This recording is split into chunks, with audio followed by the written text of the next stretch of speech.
What is up, you guys? Welcome back to the Crimson Lounge once again. Say hi, everybody. Hello.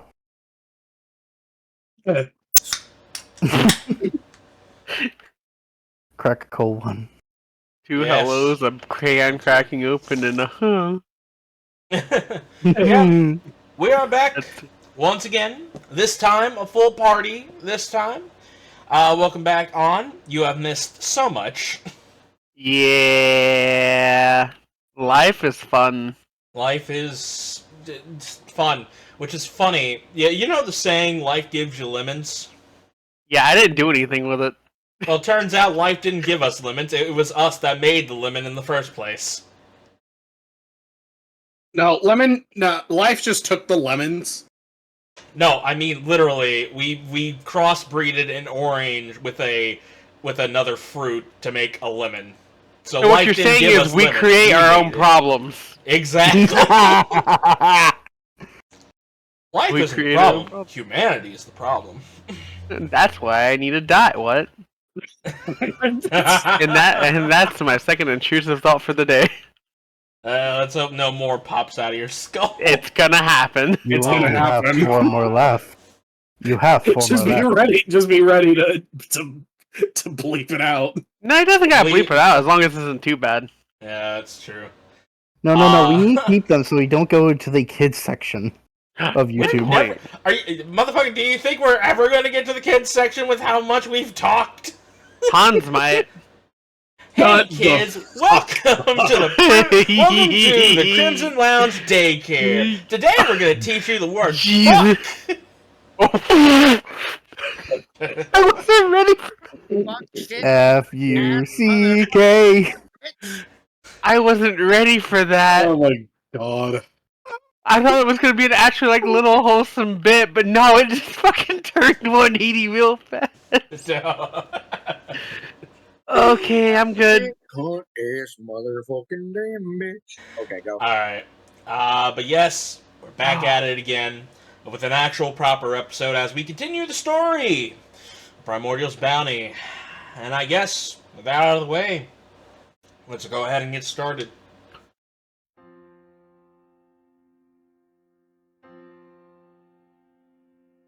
When last we left our crew, Zilyana the Succubus Witch, Starzin the Lalafell Artificer, Sips the Slimefolk Monk, and Brutus the Envie Ranger, the crew faced a grueling battle against the fearsome Thermrock. Though they emerged victorious, they came at a heavy cost. Jade the Lupine Druid suffered major neuralgia from the Thermrock's devastating fire breath, while Brutus suffered serious throat injuries after being bitten by the beast. Unable to continue with their condition, Jade and Brutus was sent back to the ship, replacing them with Metra the High Elf Wizard and Iris the Vazorn Rogue to fill in the gaps. Now, at Frostspire, the crew take a moment to catch their breath and strategize their next move, with the weight of their injuries and decisions hanging over them. So, with Frostspire as your refuge, the question remains, what do you guys want to do?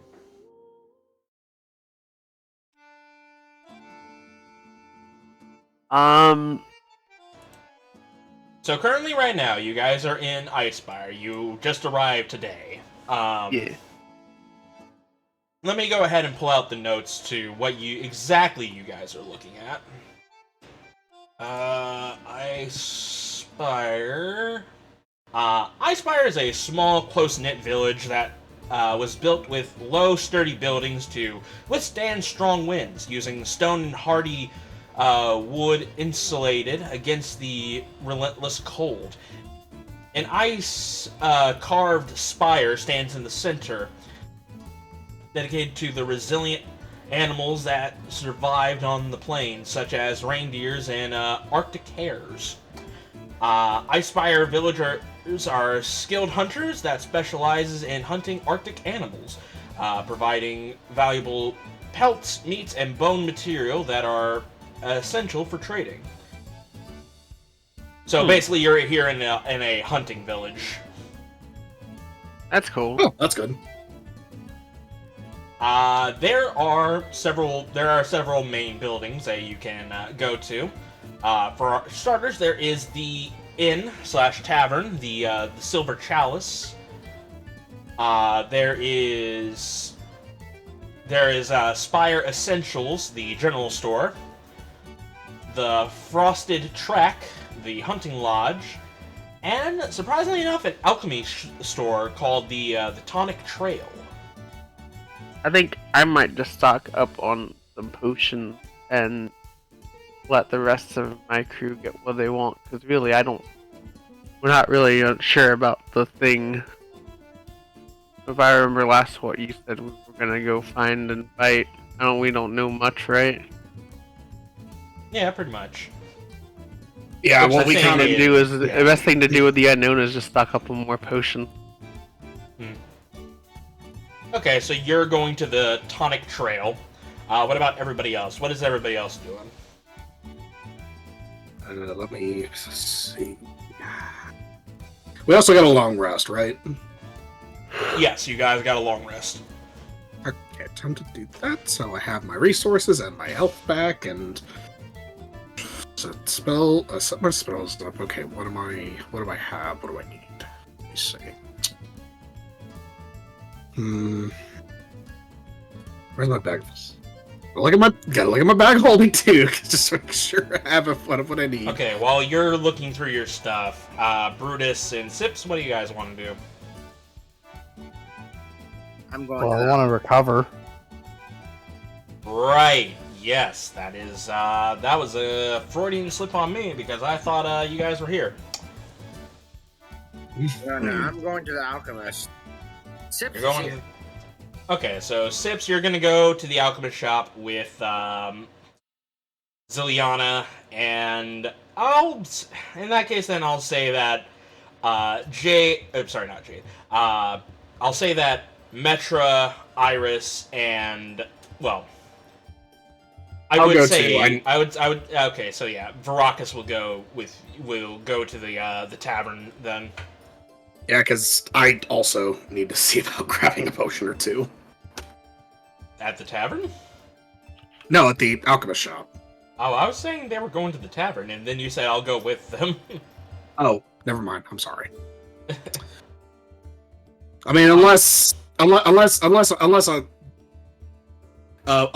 to buy it, and I'll just pay him, the difference. What am I doing? Like, what do you? I was gonna go to the alchemist shop, Yeah. but I didn't say it because I thought everybody was going to the alchemist. They're going to the tavern. So you I'll want to just- come with? Yeah, you know what? I'll just go to the alchemist. If you need Forget what I anything said. else, if you need anything, I can buy it, and then you can just pay me back. Yeah. Well, I've got some cash. I just need to. I See do what- too in my secret hidey hole. In your Oh, that sounds Big weird. bra of holding. Yeah, thank you for clarifying, because the way I said it sounded Booty fucking bra. weird. Alright. So, with that being said, in that case, Varacus goes with you, Starzin, because you do have his contract. Yeah. As you guys arrive to the alchemist shop, as you guys step in, and right before Varacus could, the owner of the place was like, "Whoa, what is he doing?" Points to Varacus. He's with me. Well, he could be with you outside the building.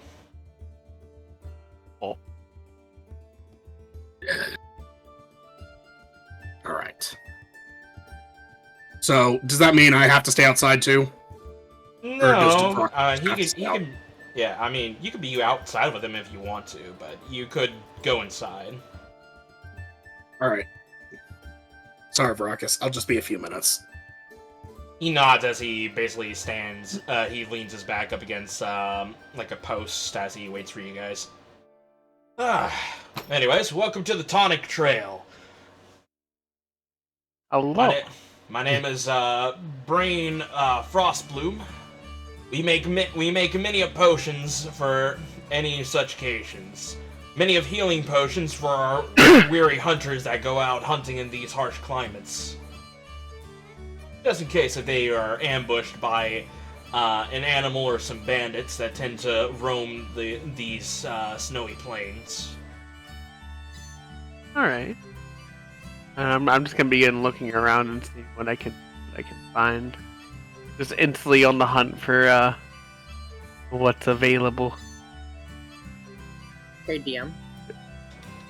Yep. Is there any potion that like simply warms the drinker for like to steel them against the cold? Like I'm sure they have something simple like that for like probably cheap too, right? Not looking for anything just specific, just like this is like a flavor thing. Yeah, they have like a special tonic that basically warms the body for those who are not well adjusted with the cold. Yeah, like a fire belly tonic or something. Yeah. Okay. Yeah. Can I buy one of those? Sure. Yeah, you can go ahead and buy. We'll go ahead and get the notes for the cost for it real fast. Let's see here. It will be. Yeah, it will be five silver for a bottle. That's how much I figured. I'm gonna buy that. I'm gonna drop the 5 silver on the counter, not even talking to the guy, and I'm gonna walk out and I'm gonna hand it to Varakas. Oh, thank you, Sips. It has been getting quite cold. As he opens up and takes a drink out of it, as he then there's a moment where he basically spits it back into the bottle, just like, oh god, is this whiskey? I don't know. They called it a tonic in there. Do you examine the bottle? I look at the bottle. It's whiskey. I swear, when you said, do you examine the bottle, I thought I heard like a swash of a bottle or something. Like somebody's actually has a bottle and they're swishing it around. So this bottle is whiskey. It says whiskey. I smile and say, yeah, it's whiskey. I mean, it gets the job done, technically. It's like Here you go, Varakas, as she pats him on the back and says, keep warm, as she walks back into the building. Nothing says keep warm like bourbon. I mean, spiced bourbon is good for, stuff like this. It does keep the body warm. Yeah. They did used to do that. I learned that from Skyrim. All I'm saying is I remember. I'm not gonna get into that. That's a tangent. And I could be here for a bit. So, is there anything else I can get you, Lot? I'm gonna buy 4 healing potions. Okay. He goes ahead and laid down 4 bottles of regular healing potions and, slides it over to you. I cough up the payment. Alright. Which I believe is 200 gold pieces. Yep. Pulling that out of my person. Ah. You must be adventurers. Not often where people come in and buy 4 healing potions at once. I like to make sure that all members of my crew are still alive.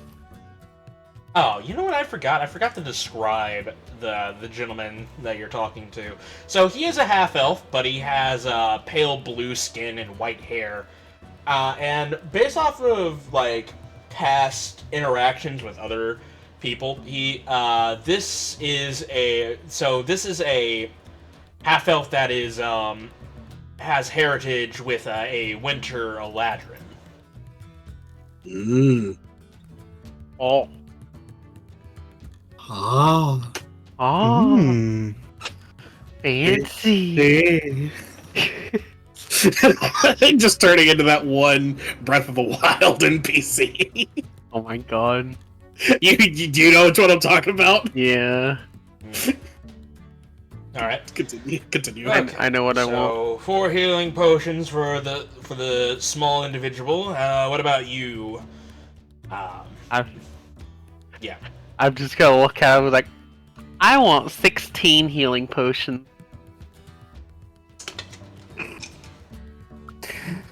Try not to laugh. I'm sorry. Unfortunately, your friend took up a good half of my stock. It will take a bit for me to get that much back. I do have 5 left, so you could get I'll that. buy all you have. All you have left. Alright, that will be 250 gold. Alright, I will I'm gonna take your slap advice. it down and pay for it as I now need to do math. Let me. You said 250? Yep, Yeah, it's 250. 675 is what I got left. I've been stockpiling. I had 900 something gold on me, and I just stockpiled. Alright. Well, with that out of the way, you go ahead and you take those healing potions. Is there anything else you would like to buy? Is there anything else you'd like to buy in the tonic trail? Hold on. There might be something for me. Yeah, I'll go ahead and do this. I'm actually gonna take the opportunity because I know we've been not keeping track of this very well. I'm gonna buy some fucking bottles. You know what? Good idea. Okay, a glass bottle will run you 2 gold each. Let's see. 2, Uh, 4, 6, 8, 10. I'll drop 10 to get 5. Alright. Let me see how many he has first. Yeah, okay, so yeah, he has plenty, so he will go ahead and give you... He will go ahead and give you, 5 glass bottles. Alright, that'll do for me. Because I'm not seeing anything else that I desperately need from... Oh, I'm pretty much all squared. I'm pretty much squared. Sips, is there anything you would like to buy? Okay. Looking at my inventory, really quick. I think I would like to buy some potions of healing. Two of those, and then,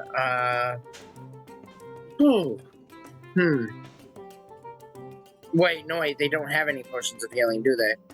Nope, your friends bought the entire stock. Understood. Do they have potions of resistance? They might. Probably not on here, more it will be in the back room's special items, so I'll go ahead and pull out the sheet for that real fast. Thank you. He has, I'll say, because this could be a bit expensive, he has 3 of these potions of resistances, but they are costly at a good 500 GP. Oh, I don't have enough for that. It was potions of resistance, right? Yeah, I don't know if I'm thinking wrong or not. It, gives you, a resistance for a limited time, just like a singular one. Yeah, when you drink this potion, you have resistance to 1 type of damage for 1 hour. Oh, wow, I thought that would be, cheaper than that. Are there any of them where it's, only 1 minute? I guess I could use the potion crafting thing from the Cities and Wilds book real fast. Give me a sec as I look at it. He can give you a lesser resistance, but it will reduce it will reduce 1 type of damage by 3. So if you get hit if you get hit with 6 points of fire damage, you would knock 3 points off of that. And that only works for 1 type of of attack, a damage type as well? Yes, it is 1 type of damage. How much are those? 60 gold? Sips kind of looks at that and then like looks into her wallet and says, "I'm sorry, I don't think I can do business here. Thank you for the information, though." As she kind of turns and walks out. How much is it? 60 gold for a lesser resistance potion. Is it more or less the? I'm gonna walk up to Sips and ask like off to the side a little bit. It's like, is the problem the cost or your amount of money? Out of character, that's a little bit expensive. That's like pretty expensive for just 3 points of damage off of an attack when we're fighting big creatures that are slapping us with big attacks. True, but that 3 damage could, you know, It can help, maybe. but it's worth it if you're buying like a piercing, slashing, or bludgeoning thing, and then we know we're going to be fighting against a bunch of things that do that. But like, The thing we are fighting, we don't know fully. It's not what Sips was looking for. I mean, to be fair, making potions is a bit expensive. Yeah. No, she understands. It's just not what she's looking for, and she doesn't have enough for what she wanted. What did she want? Like, She wanted the actual resistance, which, to be fair, would be handy. But to get a resistance for an hour from a potion, that's just kind of costly. I mean, 500 GP for one of those things. I mean, kind of worth it. Is that how much he wants? Man, is it a fucking... Is that how much he wants? Is 500 GP for an hour? She wanted one of the 500 GP ones for an hour one. And if she does get one of those, she's going to probably try to turn it into a bunch of smaller ones that last for a shorter amount of time. But You can't do that. I will go ahead and tell you right now, that is a thing you cannot do. alright, then I can't do that. But she did want one of those. Okay. I'm just gonna give a little bit of a shoulder pat, walk over there, and buy that exact potion for the 500, and just bring it back.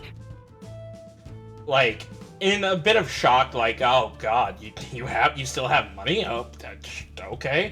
He will go ahead and give you. So the question is what kind of resistance potion?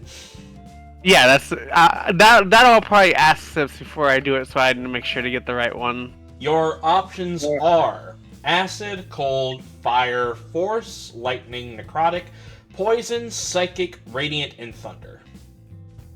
I said none of the physical option. Nope. I see. I mean, to be fair, it would be very difficult to make a potion that could resist physical damage. That isn't called steroids. Or crack. Exactly, that's what we need, steroids. Or crack. Or barbarian blood. Nah. Barbarian blood. Yeah, because that's what crack and steroids are made out of. You need pure unfiltered horse semen. That's left field. That's gonna be cut. That is gonna be cut. Which one does Sips want? And not that one. Which resistance does Sips want?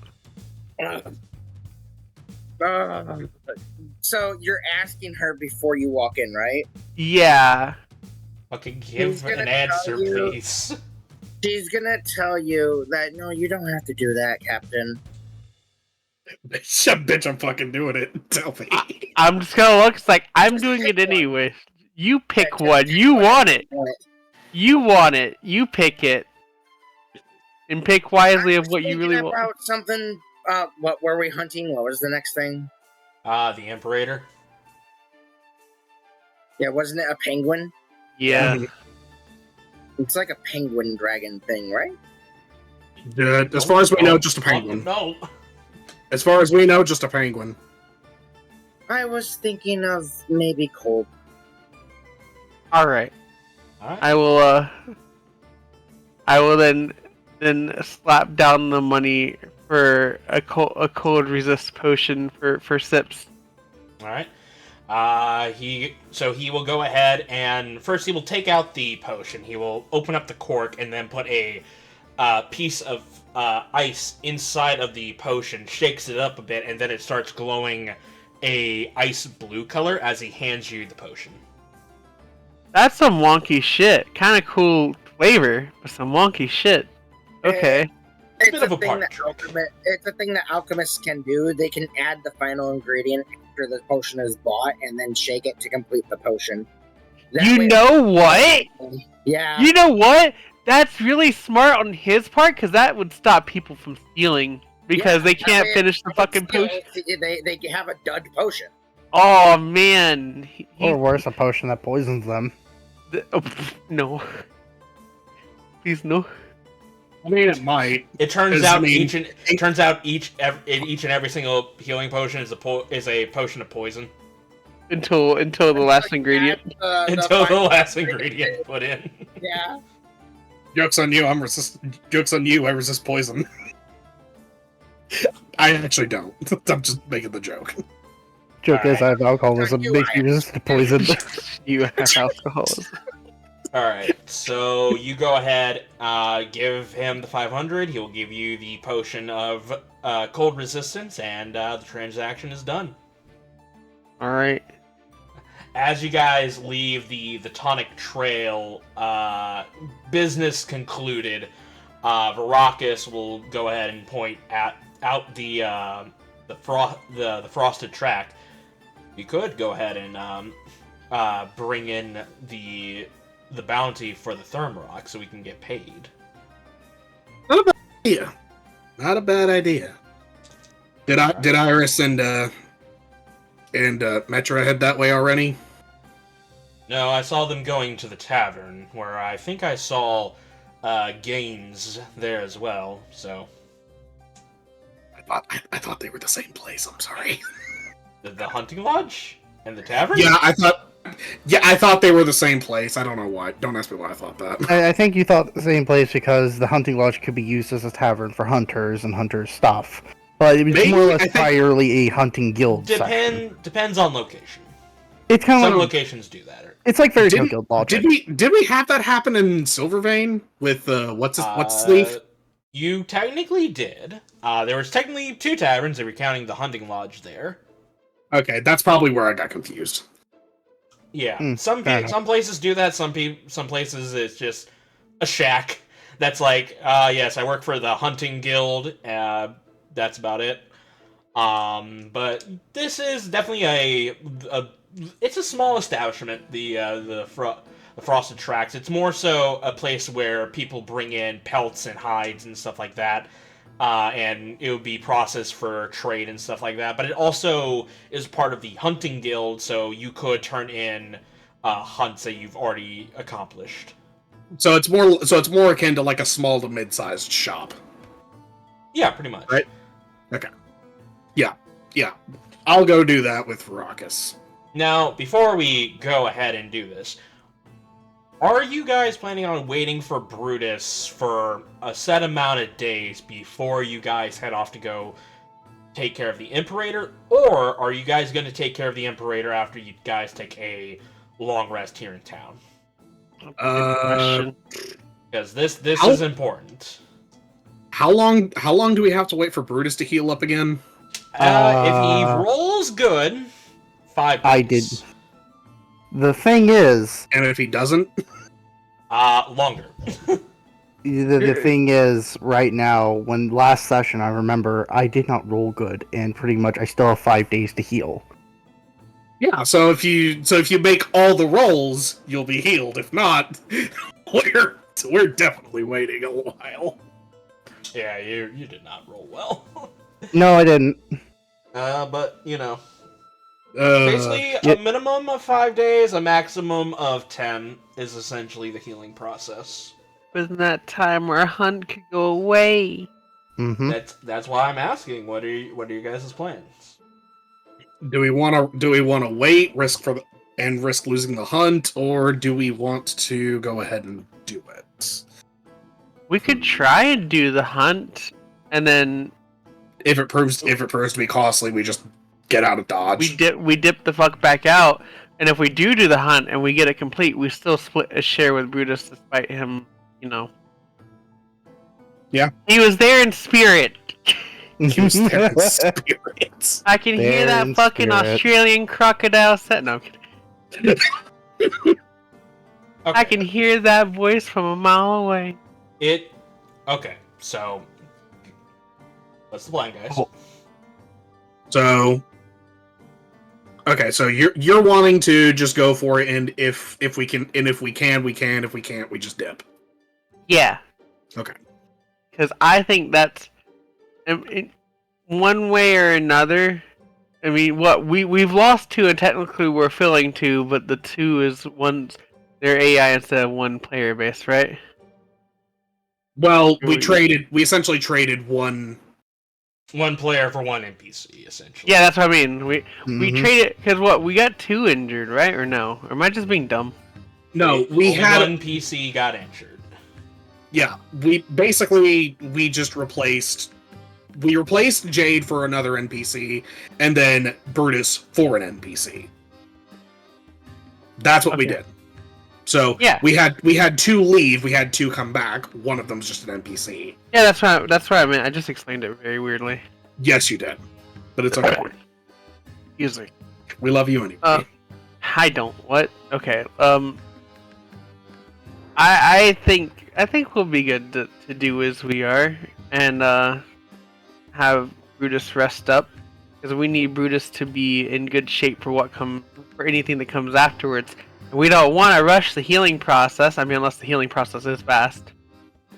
Yeah, Probably. that's true. Clyde, what do you think? I really have no thoughts. My head's empty. I'm sorry. Well, I'm actually all for the strat. I'm actually all for it because if it starts to look like we're just not going to be good enough for it, we can just dip out. And I'm okay with that strat. Okay. In that case, then, who's all going to the hunting lodge real fast? Well, me, Varacus, so whoever else wants to join. If the other 2 want to go to the tavern or not. I'll go to the lodge. You want to come to on, or do you want to go to the tavern?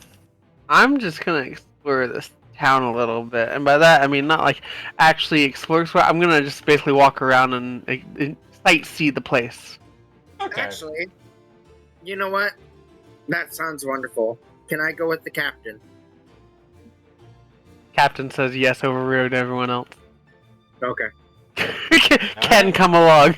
So Varacus will be joining Creepah while you 2 are going off to sightsee. And just before Creepah you walk in, Varacus will just stand outside. He has a feeling he knows the procedure.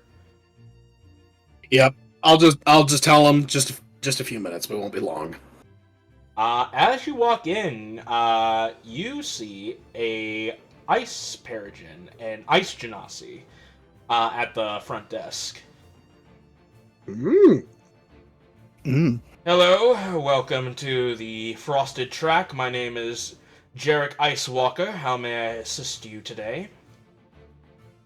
I'm just here to turn in the bounty on the Thermarok. Ah, the Thermarok. Well, aren't you brave? As he will go ahead and look at the wanted poster and the sign of proof that you've slain the creature. Yep. Because I'm pretty sure I was given that. Right? You would have given me something for that, Brutus, right? Yeah, I would have. Okay, what would you have given me? The core might be the best option. Yeah, the core. Okay, let me see. Did I believe I let you put all that stuff in. Unless I have it in Brutus's thing, so... Okay. So, yeah, I'll probably put the Thermarok core in my bag of holding and then pull it out, just so I know it's on me. You hand the core to Jarek as he examines it, gives a couple knocks as he just yep, this is definitely a core of a demon. I can feel the heat, but also the cold that's within inside of it. Alright then, that's enough proof. As he hands you back the core, and he also brings out a bag full of money. 4,050 gold pieces. Oh.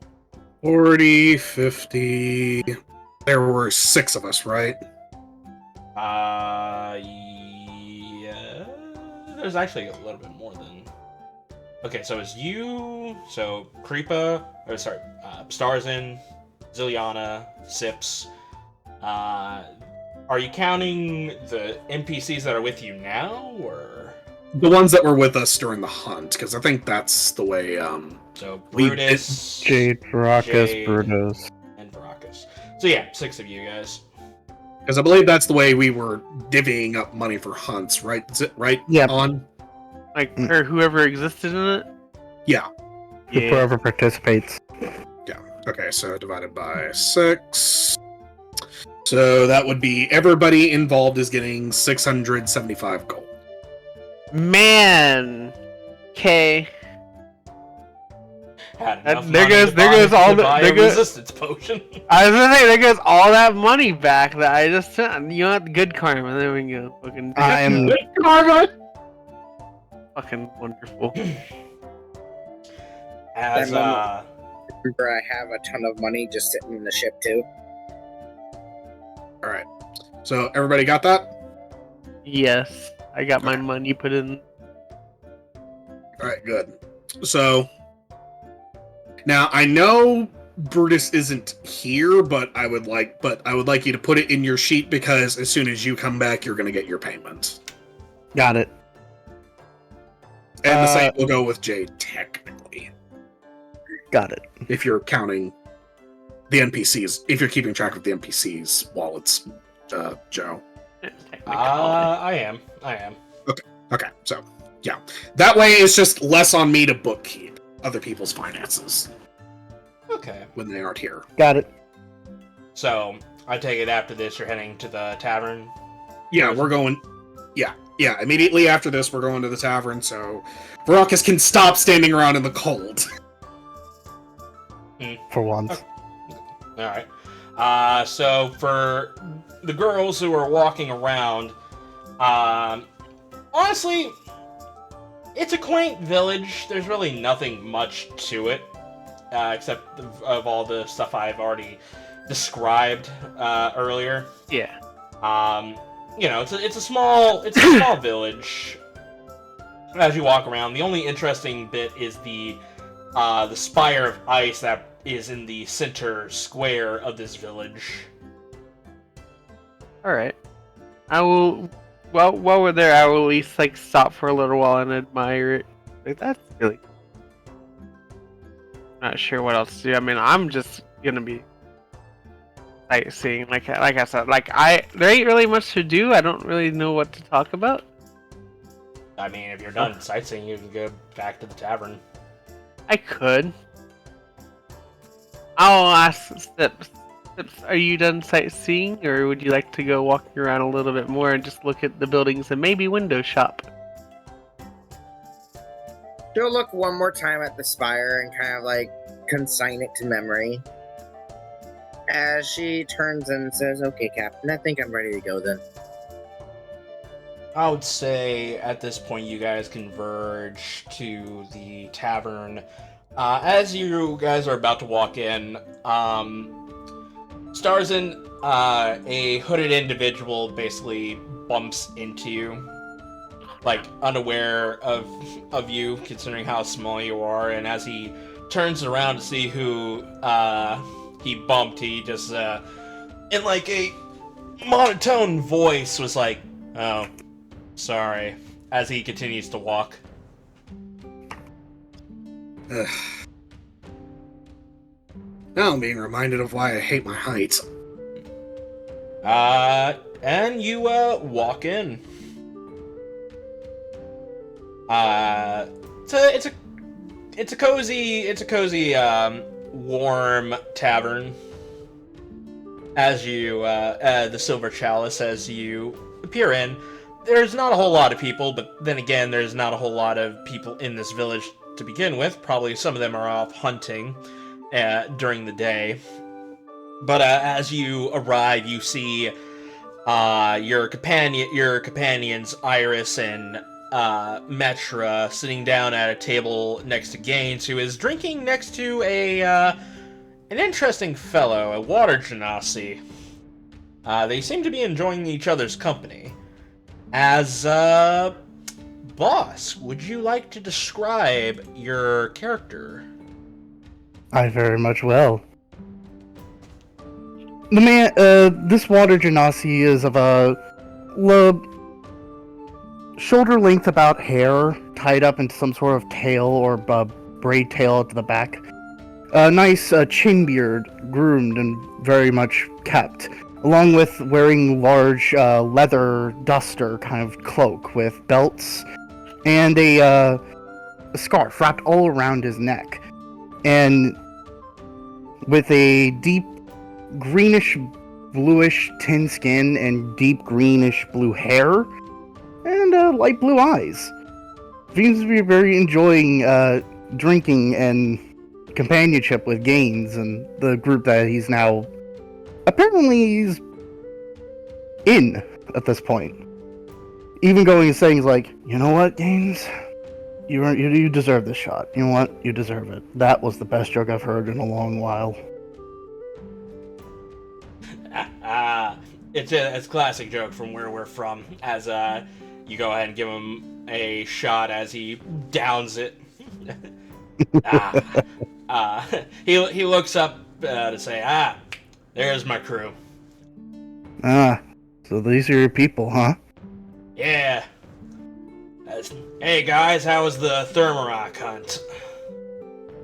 Yeah, well, it wasn't as all glamorous as we would have liked, but we got the job done. Yeah, where's Brutus? He's back at the ship, along with Jade. I think he got injured again?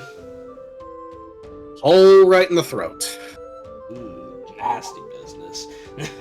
I will say, though, at this point, me and him might be tied for the most amount of injuries here. Mm-hmm. I forgot how much he got hurt throughout the beginnings of the game. Well, yeah. Hopefully though, it stops becoming as regular. I've got a project on the back burner. Hoping to allow me to take some of the burden of the front lines off of you. But that project's still a little ways off. I see.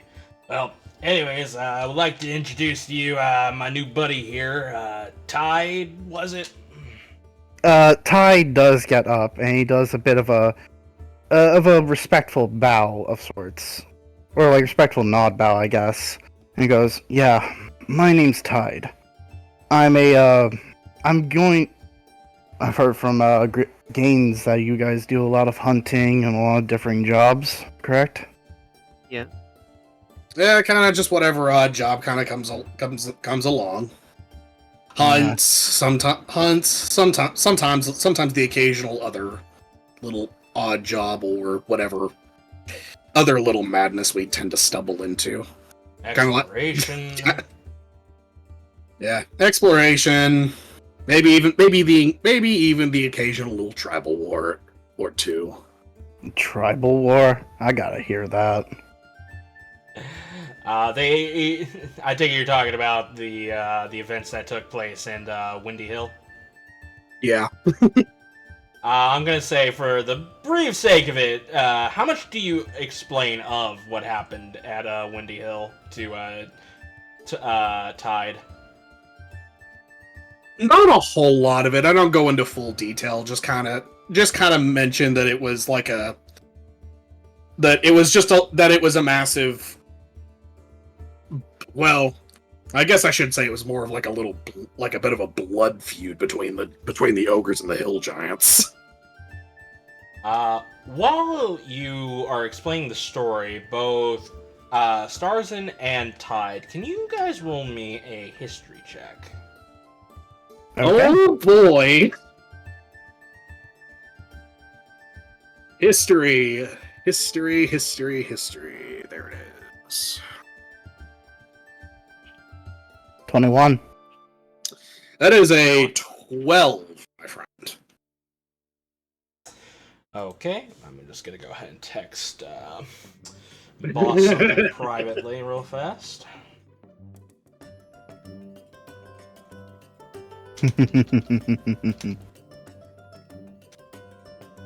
Ooh. Anyways, Anyways. as you explain the story of the events, yeah, while that's going on, Metro will actually walk over to Zilyana real fast. Oh, okay. Hey, Captain. Yes. So I don't know if you remember me doing this, but I was in the middle of constructing a new staff, a new magic staff from the parts of the giant spider you guys took down. I think I do. That's Well- out of character, but also in I character. remember it. Well, I want you to know that I actually managed to get it done. And this brings up the question of if you want it or not. It can only be used by a magic caster, so... Out of character wise, who else has stuck around after the whole thing is a magic caster? Besides her, of course, because she is. And I am. What does it mean by magic caster? Isn't anybody who just cast spells? Yes. Okay. Literally any spellcaster. It just makes more sense for others than it does the rest. Yeah. Yeah. I Lord think knows Brutus what is fine works. with the arsenal he has. Well, that's why I'm fucking asking Zilyana. Okay. But Zilyana... As long as I know what the staff does, which if she knows because she made it what it do. I'm trying to get the fucking thing. Yeah, because the description of what it do will definitely influence my decision of who it goes to. Okay, so the staff of the Spider Lord, if I remember it correctly, it is a staff that gives 10 charges. While holding it, you can expend charges to do certain things. So you can spend 1 charge to cast Spider Climb, 2 charges to cast Web, and 4 charges to cast Giant Insects, Spiders only. Oh, that sounds so fucking cool. I think all of us can cast a little bit of magic, right? Well, I don't know if Brutus can. No, Brutus can. He's a ranger. The problem Okay. is just like most of us, it's not really viable because Brutus has a decent arsenal, and well, Yeah, I'm kitted out. I'm pretty much kitted out. you fucking have your crazy shit. Yeah. Who out of us really needs it? There's more to it. I was just trying to find my notes where I put it. God, I have so many fucking notes. While holding the staff, you can communicate simple ideas to spider and spider-like creatures. Additionally, you have advantage on animal handling checks made to influence arachnids. There is also a combative thing to it, where when a creature within 5 feet of you hits you with a melee attack, you can use your reaction to expend 2 charges to force the attacker to make a Constitution saving throw, taking 3d6 poison damage on a failed save, or half as much on a success. And do the charges on this recharge? Yes, they recharge. And I kind of want to be selfish and kind of want this. It's up to you. Honestly, I somewhat was I was kind of thinking that you would get this. Yeah, I want it. I want it. I take it. I say I really, really want it. You want to know what's funny? What? That was actually going to be Brutus's gift to you, considering he requested the order of making it. Motherfucker. We'll say, well... Oh wait, no, that wouldn't make sense. You guys immediately switched, so yeah, no. Hitting in the feels. It's I got a fine. gift. Just a little note, just to Brutus. I'll From go ahead Brutus and send you the thing real fast. I'm gonna name it Spooter Staff, and then I'm actually gonna put its traits of what it can do in the traits bit. Okay. I will go ahead and put all that into. Holy shit. That's a lot of things. Surprisingly enough, not really. if I you mean, look at for- any of the, I mean, for if you look what's at gonna- any other staff. I mean, trying to put it in the little box again. Yeah. I am See, Starzin, I told you she would like it.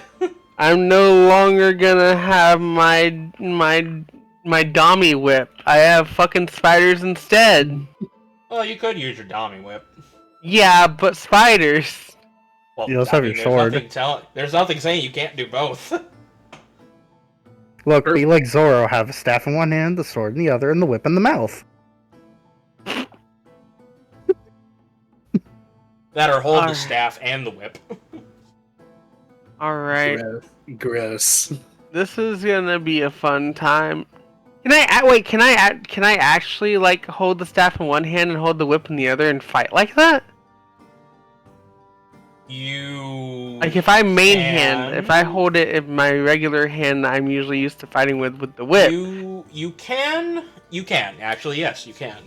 It's just that you won't be attacking with the. At most, you would be casting spells with the staff. You wouldn't be. I mean. Yeah, the staff doesn't attack. It's just there to kind of be like. I shake staff. I make noise. Spell go. Yeah, pretty much. So yeah, you could hold the staff in one hand because it is versatile. Aw man, guys, I get to have fun. I'm just gonna go ahead and do that. So go ahead and talk amongst yourselves as I set this up in Zilyana's character sheet. Tide after like doing a bit of a glance at Starzin, looks back to everyone else and goes, "So you all do hunts, right?" Like, I know you all said that. I'm just making sure. But yeah, we do hunt sometimes, but not all the time. We sometimes go out, explore things, overthrow tyrannical rulers, other such things. Are you planning on going to hunt soon? I think we do have another hunt on schedule. What We is it? do. It's the Imperator. I would say big thumbs up. I was yawning.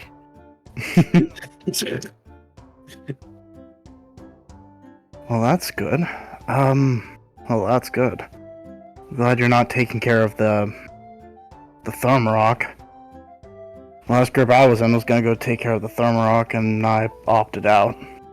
Oh, we did. We took care of the Thermarock. We did. Wait, what? Yeah. Did you not hear the part where Gaines was like, "So how's the Thermarock hunt?" when they walked in? Well, I did, but I don't. No way, I should have said that. Never mind. Hey, it's okay. Maybe we could just say his character didn't catch it. Possibly, I may have been drinking. It did I do injure drink a two lot. members of our group, though. But we're fine. I heard about that. So, this may be a bit impolite to ask, but do you mind having a +1 around for that one? Well, that's not really my call. You'd have to talk to the captain about that. And the captain is... He looks over at the woman standing over the staff, silently T-posing.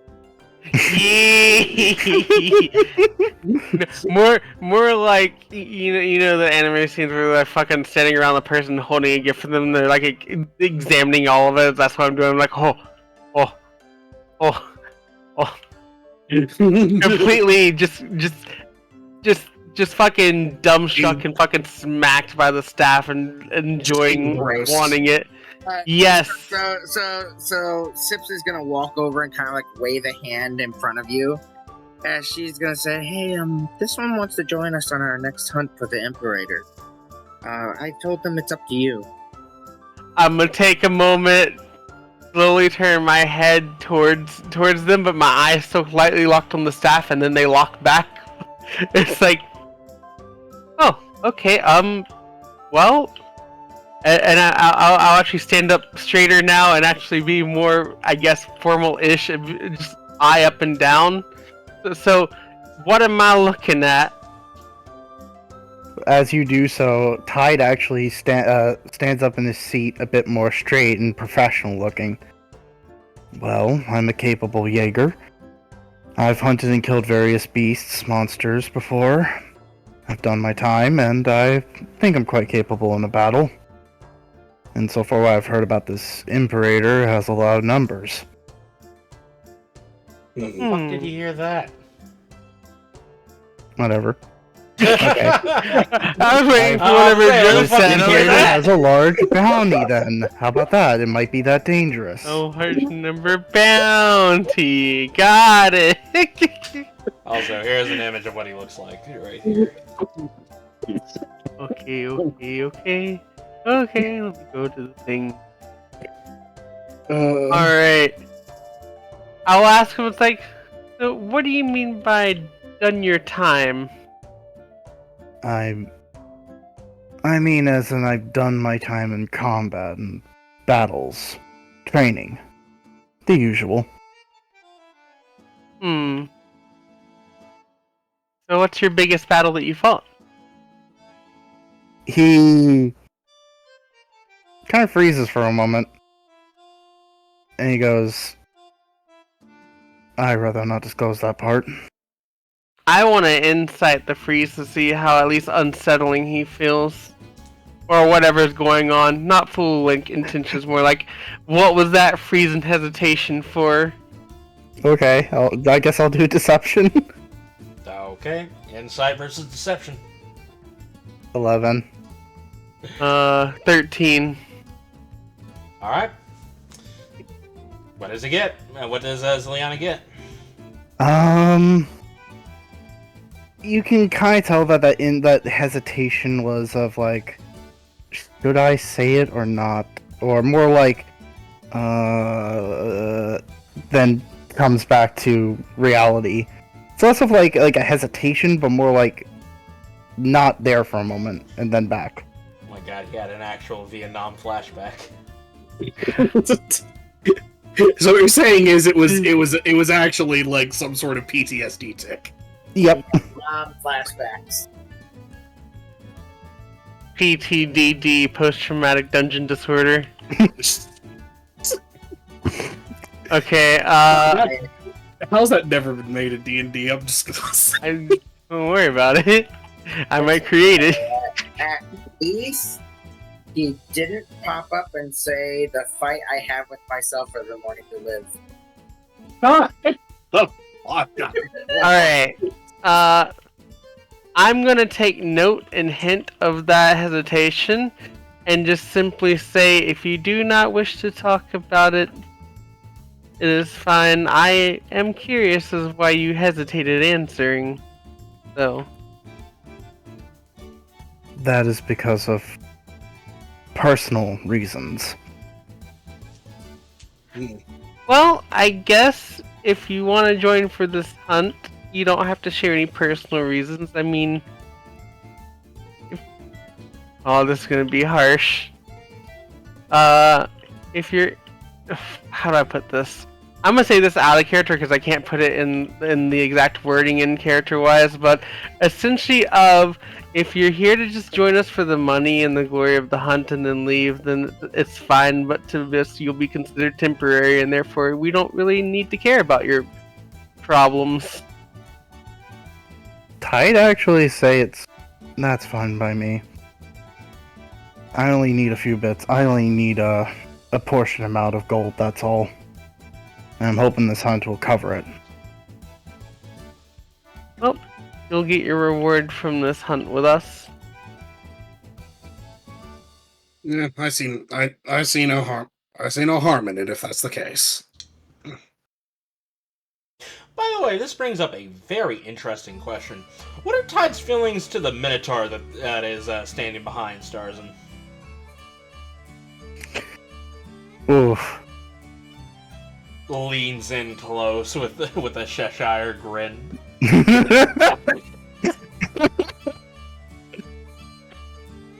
He will be respectful, but keep a distance.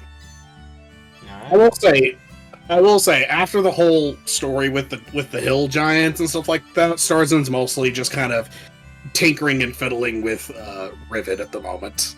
So he's kind of a little focused on a task at the moment. Mm. Preoccupied in a manner of speaking, but still mentally there to talk. That's fair.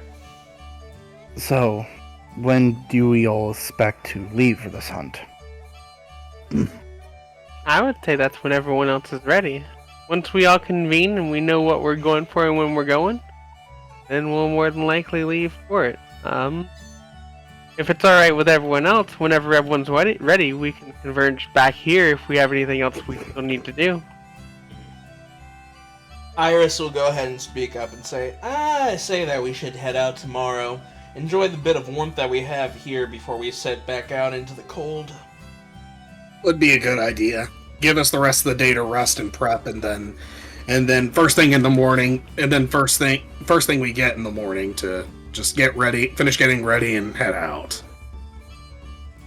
Especially since we're gonna have a +1 to help us with this. So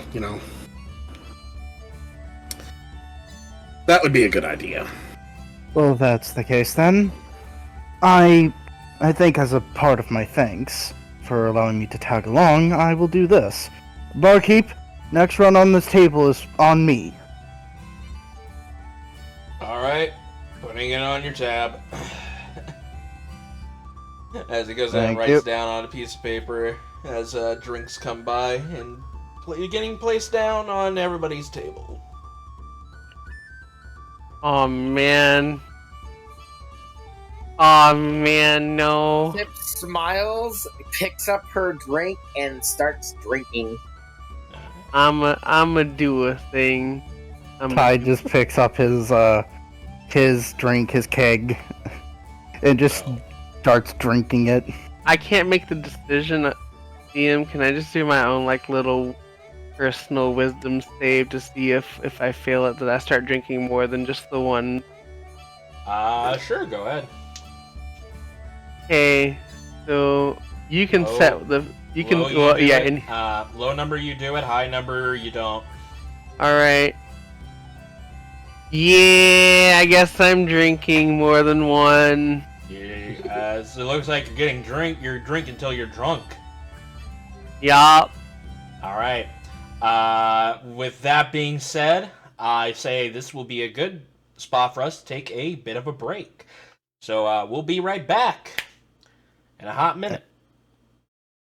Woo. Ooh. And we're back! Alrighty then. So, the next day comes around. You have already rolled your D100 for being drunk. You got a 91. Let's go ahead and see what carnage you have wrought today with your drunken stupidity. Zilyana, you wake up in a nearby cave, nestled into the side of a sleeping bear. There's no. Like, that your system.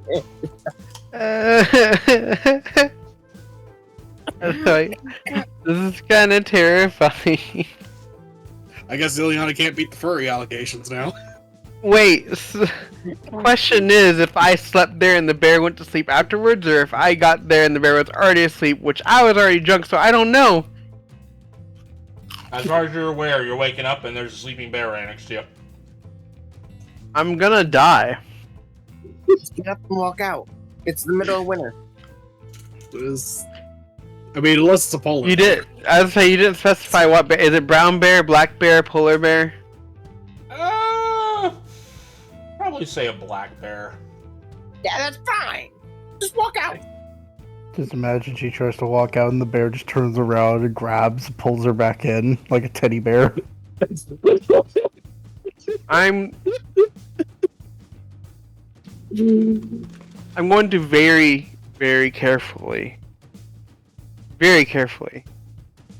get up, gather anything that is mine if it's lingering around anywhere, all of it, and carefully get out. Very slow. Roll me a stealth check. Yeah, it's gonna happen. I'm not gonna do this. I have only a 2 in stealth. That's a 5. Roll well. That's a 5. That's not a well. Well, Just roll better than that. I'm now gonna roll disadvantage for the bear because it is sleeping. Oh, that's a 19 and an 18 right there. Mm-hmm. Jesus. So as you are tiptoeing out of the cave, you step on a twig as the bear's eyes shoot open as its head turns towards you, still in a sleepy daze. But how are you going to respond to this? I'm going to continue. I'm going to face towards it, but walk backwards a little bit, like carefully. Placing hands behind me to feel around, kind of, but I'm going to use one hand to wave at it and say, just going to kindly, very softly say, go back to sleep. Thank you for letting me stay over the night. It's warm. Goodbye. I'm already dead. You know what you could do right now? What? You got a new hex from the hags. I wish to talk to the bear. I guess that's what it's going to let me do, right? Yeah, it'll let you speak with both beast and plants. I'm going to talk with the bear and tell it that it's safe to go back to sleep. I'm not going to hurt it. I'm sorry if I intruded in its home. I will silently and carefully leave and not leave a mess. All right, roll me a persuasion check with advantage. Nat 20, 28. As you say that, he's like, okay. He goes back to sleep. Yeah. As you quickly fly the fuck out of there. Yeah. Alright, you make it back to Frostspire, and you meet up with your crew, who are wide awake, eating breakfast, waiting for you to show up. Iris will go ahead and speak up. Oh hey, Zilyana. Where you been? I'm just gonna look and I'm like, I got too drunk, I guess, and I woke up in a bear cave. Well, I gotta say, for someone who walked out of a bear's den, you don't look any worse for wear.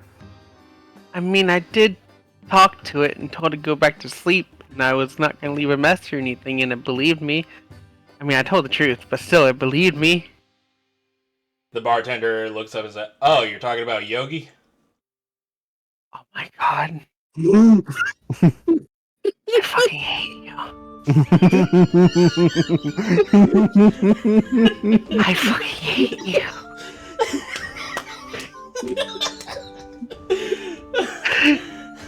You and your fucking picnic baskets. You don't understand. You don't understand. I have his voice now floating in my head. Okay, guys, come on. Let's slow down. I don't feel safe anymore. Alright. Okay. Oh, you're talking about Yogi, our local bear. He's pretty harmless.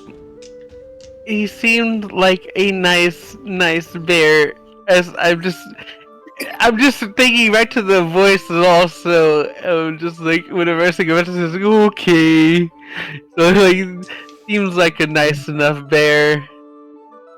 Yeah, some people say that he's smarter than the average bear. God, the fuck up. I wanna cry. I'm trying to hold in my smile and laughter. Funny enough, there was we thought he was a druid in disguise, but nope, just a bear. Just a bear. Just a bear. The bear likes Yogi. May I ask what is his favorite pastime? Well, there was that one instance where we had a picnic, a village picnic. Nope, I need a moment. You did this. You did this.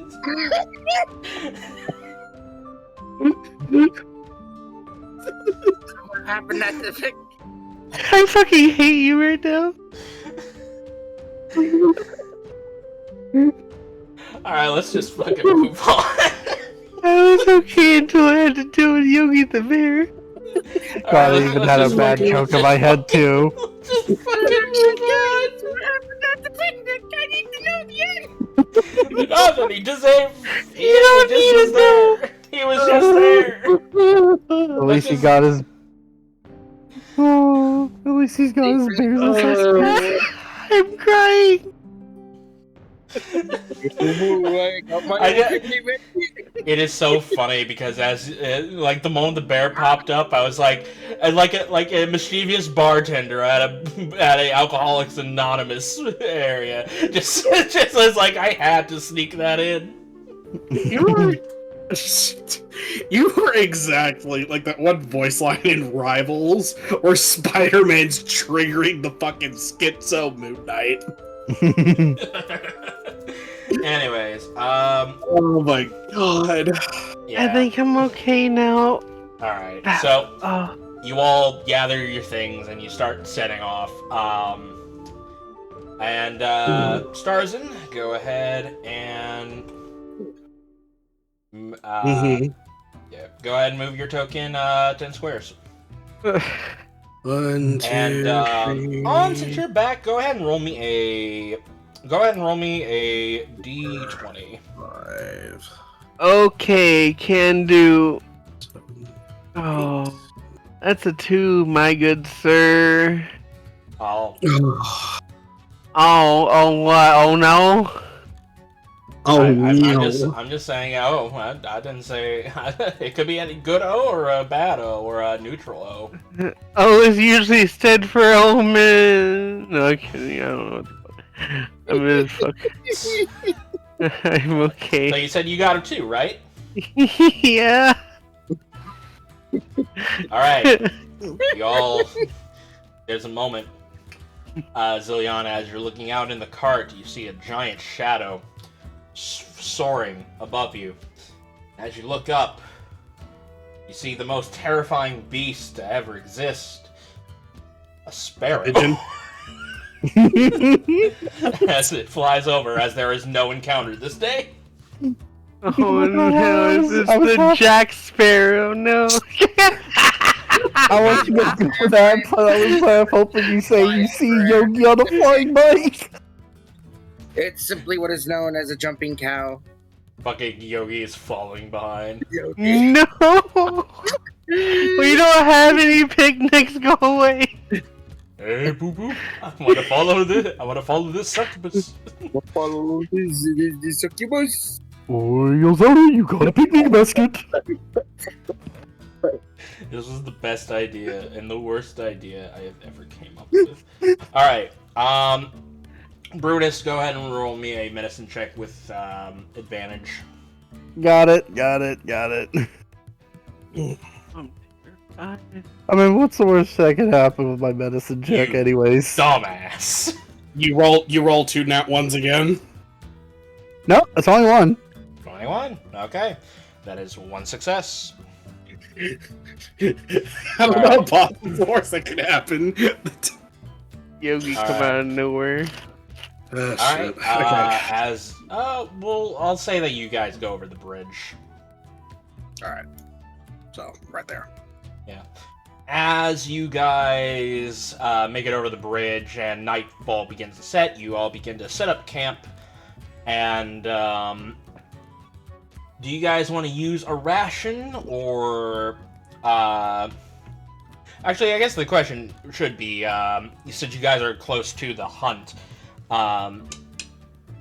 Sips, do you want to cook them a special meal? I would love to cook a special meal. Okay. Alright, what kind of meal are you planning on cooking? This I'd fine... like a reminder, we did research on this creature. What sort of damage can it do? You did shit research, I will tell you that much. If I remember, Research. Yeah, The this only- is one of the creatures we really didn't get much information for because we just The- didn't do good rolls. if I metagame, I remember what the research part we at least just got. And it was that apparently it could potentially command or lead other penguins. That was it. Understood. What was the meal types I could cook again? Let me go ahead and open this up. So, you can make stuff for strength, dex, con, int, wisdom, and charisma, and you can make stews, like solids and like shake, Soups. like protein shakes or whatever. Yeah. Still trying to find a good third one that covers the bases, but that's pretty much it. Alright. So, what is our party good at? That's What's a good everyone's question. main- Yeah, what's everyone's main stat? Just really quick. Charisma. Intelligence. Okay, you're doing Dex. Dex? Alright, we're making Dex. Wait, Brutus, did you, Boss, did you say Dex or? Yep. Yeah, he said Dex. Okay, I don't know why it sounded like, you sounded like, on for a moment there, Boss. Alright, so what sort of meal stuff do I have? I need to look at my sheet. Quality. I'm looking for quality stuff I have. I don't really have it put down for, like, quality of it. I think I bought meats, right? If you're using basic rations, it will be, I would say squalid, because it's rations, essentially. Unless you're using rations from the ship, which I think you were doing, was bringing Yes, I rations was. from the ship. I think I had, so... Okay, so then modest. So your limits are between modest and squalid bonuses. Yeah. I was looking to make a modest, solid meal. A modest, solid meal. So this will add +2 to your guys' dexterity modifier. Yeah, I'm going to take some fish, and I'm going to act like I've had it with us, and it's been like drying, salt curing in a bag. As I pull it out, and it's like dried fish, and I'm gonna like have it cooked over the fire and make fried fish. Don't you guys have like meat from creatures that you've killed? Yes, we do, but I don't remember what exactly we have. They were mostly They were on Brutus. They were on me, and I don't think I took them with me. And besides, I'm not even there, Brutus. We could have said that you gave them to, you left it on a ship or gave it to Sips because she is the cook. That is true. Let me look at the ship, because I'm pretty sure I put some in there. I put it in the safe. That's There's not where food goes. At the time, I didn't know where else to put it, sorry. Oh wait, hold on. None of the edible meat parts are there. So... It benefits? No. Black Rose? Did you keep some of the meat on you? Not on me. I think I left it at. No, wait. There is some.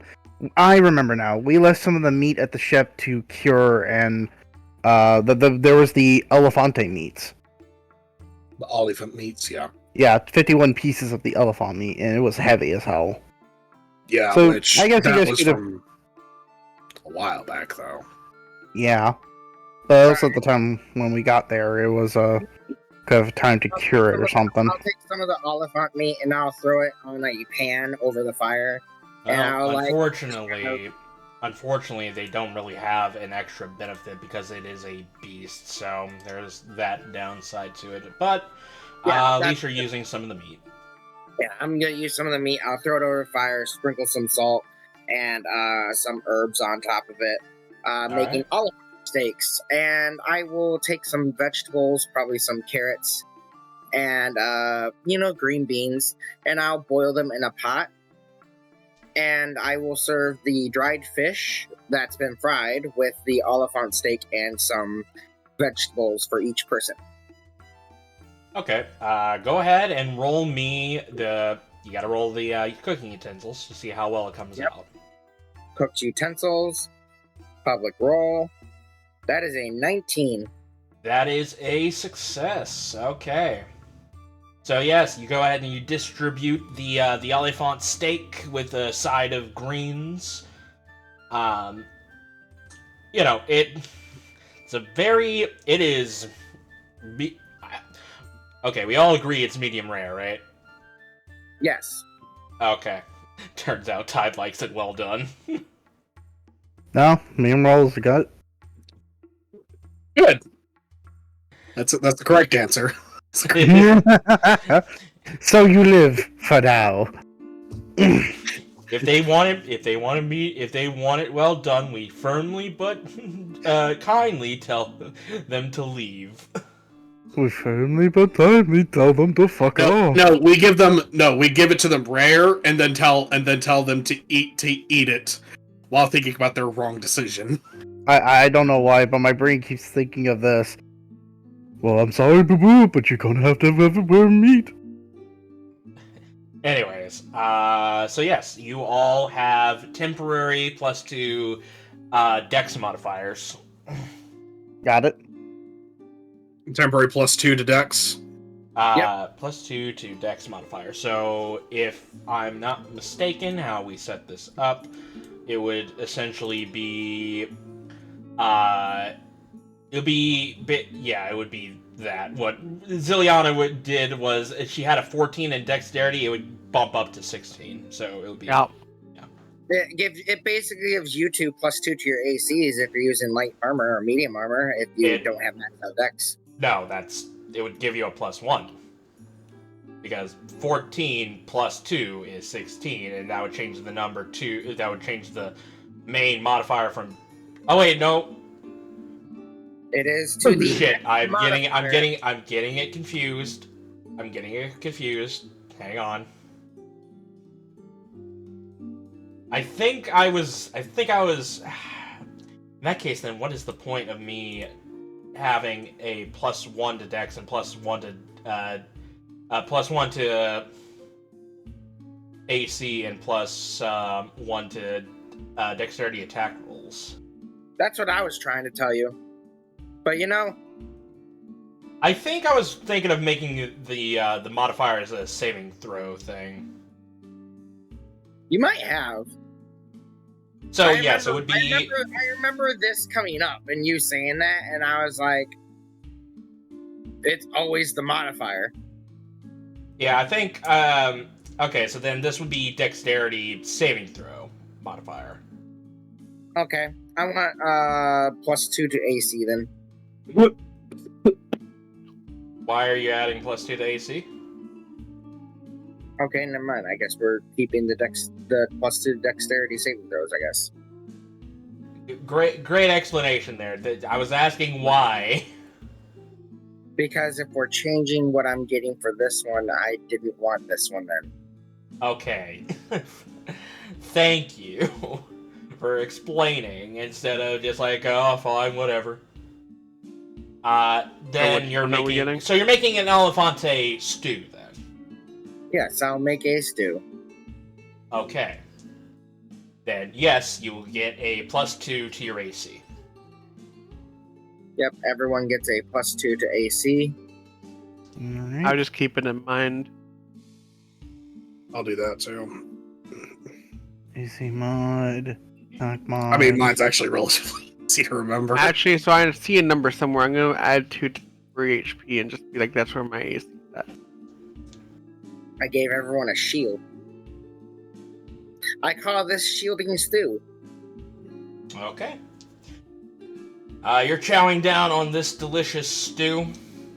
The elefante meat is a bit chewy, definitely firm. Even with all the cooking that Sips did, but the sturdiness of the meat fortifies your guys' AC. So there's that. Weirdly enough, at first, Tide seems to be like grabbing his like utensils and his like rations ready to eat it, but then sees you cook, and guess he puts it away to wait for a meal because he wasn't too sure. She even serves it in a small wooden bowl with a wooden spoon. Sniffs it first, takes a sip. Well, that's pretty good. Better than the gruel back then. Well, I have been told I'm a pretty good cook. I hope you enjoy it. Well, I'll tell you if there are any problems. Ty just chows down. Okay. I'm gonna eat the food. Alright. As you guys chow down after finishing eating, you go ahead and prepare for camp. Zilyana, go ahead and mark off one of your magically treated wood. I gotta remember where I put it. Inventory. Oh, that's my spells. Oopsies, hold on. Oopsie poopsie. Oopty boopty. I think I named it Magic. Oh yeah, it wasn't on the thing though, but okay.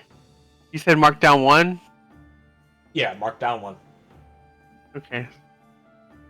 I did the do. Alright. As you guys wake up the next day, go ahead and make your way over to the big circle where the Imperator is located. Alright. Right there. As you guys get off the cart, Gaines will go ahead and say, "I'll meet you guys over at Everpeak." All right. Sounds good. We'll meet you there. Varacus actually wants to go with Gaines on this one, so that way he's not alone as you guys travel. Alright. Sounds good. Gaines will ask for the certificate of Varacus, so that way, things aren't Just in awkward when case. he arrives. Yeah. Just in case, yeah. Yeah, I'll hand it to Gaines. Alright. As you guys all hop off, the wagon hits the trail and makes its way over to Everpeak. Ty's just like, when we bring back the kill, you're gonna owe me a drink. If you bring back the kill. Good luck out there. Mm-hmm. Alright. Ty walks with the group and then actually makes an interesting comment. I know it's probably not my personal business, but did I see a certificate you were handing off? It was, it's a bit of a long story, but essentially it makes sure that people don't try to, let's just say, make a big deal about a minotaur walking around. Tide, you would know what ownership tickets are. Yeah. And it would also make sense why this bull is up here in the north. He's clearly a slave that belongs to this crew. Got it. Alright then. You're not gonna hear me complaints about anything along those lines. Not like I'm one to judge. As he says that, he actually does stare at Starzin for a bit. Well, anyways, breaks the stare. Let's get going. Sooner we beat this, sooner I get paid. Alright. Sure. Alright, so I'm changing up how the hunting rules work because I've noticed that you guys it has been pretty fucking easy for you guys to get the go ahead to get the heads up on the enemy. So instead, there's going to be 3 rounds. One of you guys goes and roll, and you choose one person to roll either investigation, perception, or survival. Okay. You can give the help action if you wish, but only one person rolls. One person rolls. Okay, well, I guess the best way to judge this is who's going to have the higher stat mod to their respective skill. My highest for this is investigation. It's a 5, but I'll be right back. I'm getting food. Oh, what a coincidence! I do too.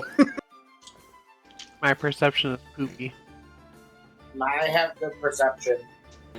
Actually, because I have proficiency in investigation, I've got a +8. Alright. So I tell you want to take the first roll? Does anybody want to give me the help action? I'll help. Alright, yeah. Go for it. Hey, there's that double nut one I talked about. Are you fucking serious? Holy fuck. What did I miss? Holy fuck! What did I miss? Holy shit. Hey, I just looked at the... Oh my god!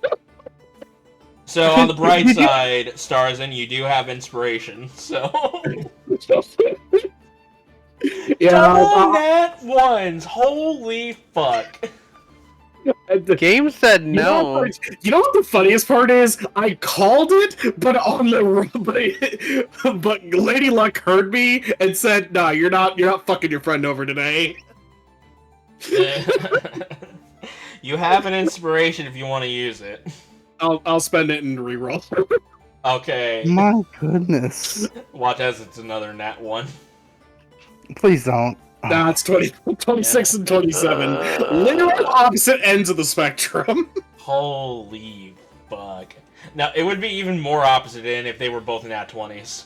Oh, they were both at 20s. I would have shit a brick. I think I would have had to go for like 10 minutes. I would have lost my mind. Holy shit. I mean, this is already mind-blowing to see a double nat 1 just poof. Oh, fuck. Anyways, so, yes, there was a moment where you got so lost in investigating the snow because of the wind constantly blowing in the area, picking up the pace, basically wiping the trail clean, but you managed to find it, luckily, with the help of On and a little bit of Lady Luck, as you follow the trail further east. Alright. Easty. So move 1 hex in further? Yes. Okay. Alright. Next person to give this a shot.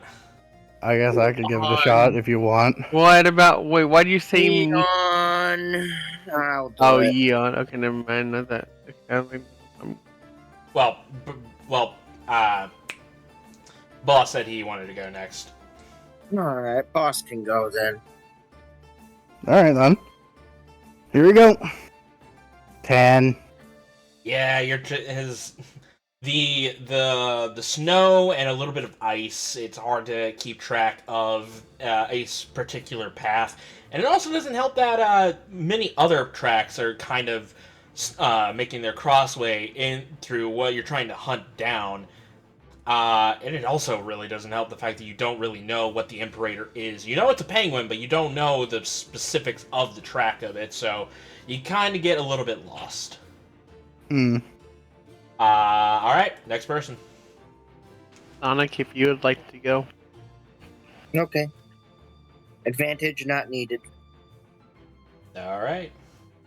25, by the way, for those of you listening in. You manage to find the trail back up again, and it leads you closer to this point, this little edge point that sticks out into this river. So, right there? Yeah, right there. Oh, and Sips, what color are you right now? Yes, I did mean to change my color. My color is red. Again? My color was blue last time. Yeah. Oh, I know. No, it was red last time. I'll change it to blue.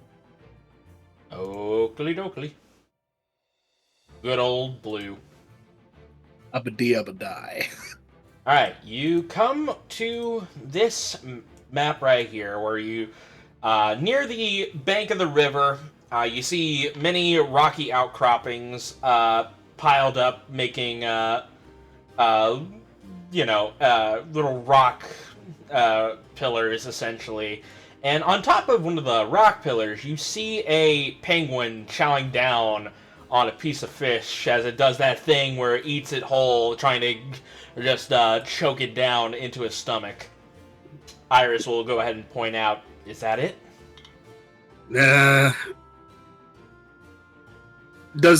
Judging from how it looks compared to the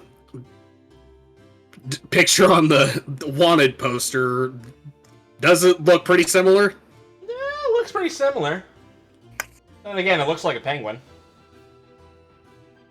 Well, It's impossible that it is that one. it's looking well. It looks like it, but then again, it also looks like just your average size penguin. Isn't what we're hunting supposed to be this large thing? I don't know, I have no idea where you guys are getting large from. I have never said what size this creature is. Well, that's what I was actually gonna say. It's like I don't recall our research ever telling us large. You guys got zipped from the research.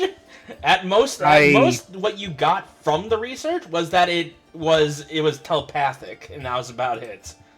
Yeah, that I remember. I do. Let me rephrase my statement. That's really it? I expected the larger. Well, to be fair, some of the most dangerous stuff, some of the most tricky and dangerous things can often be the smallest. There's a slight grin on Stitch, Iris, and Metra as you say those words because they're small. That's funny. As you guys approach, because you did get one failure, it does notice you as you approach. So, this is where I'm going to say, get yourselves in position inside the pink, purple square? It looks pink. Magenta. Inside Yeah, the magenta magenta. square. Would magenta be the right word? Hang on. Probably. Magenta's more like a... Magenta would be the actual correct term. Purple would be colored as. Yeah, this actually does look magenta. For me, it looks more pink than purple, but then there's this slight tinge of purple. I'm like, oh god. Well, that's because, well, I just looked up magenta. It's like a purplish red, so that's probably why. I see. All right. Also, could I make it to where Rivet has a couple of those items I was telling you about in DMs? The bombs and the scrolls? Yeah. Yeah, that could work.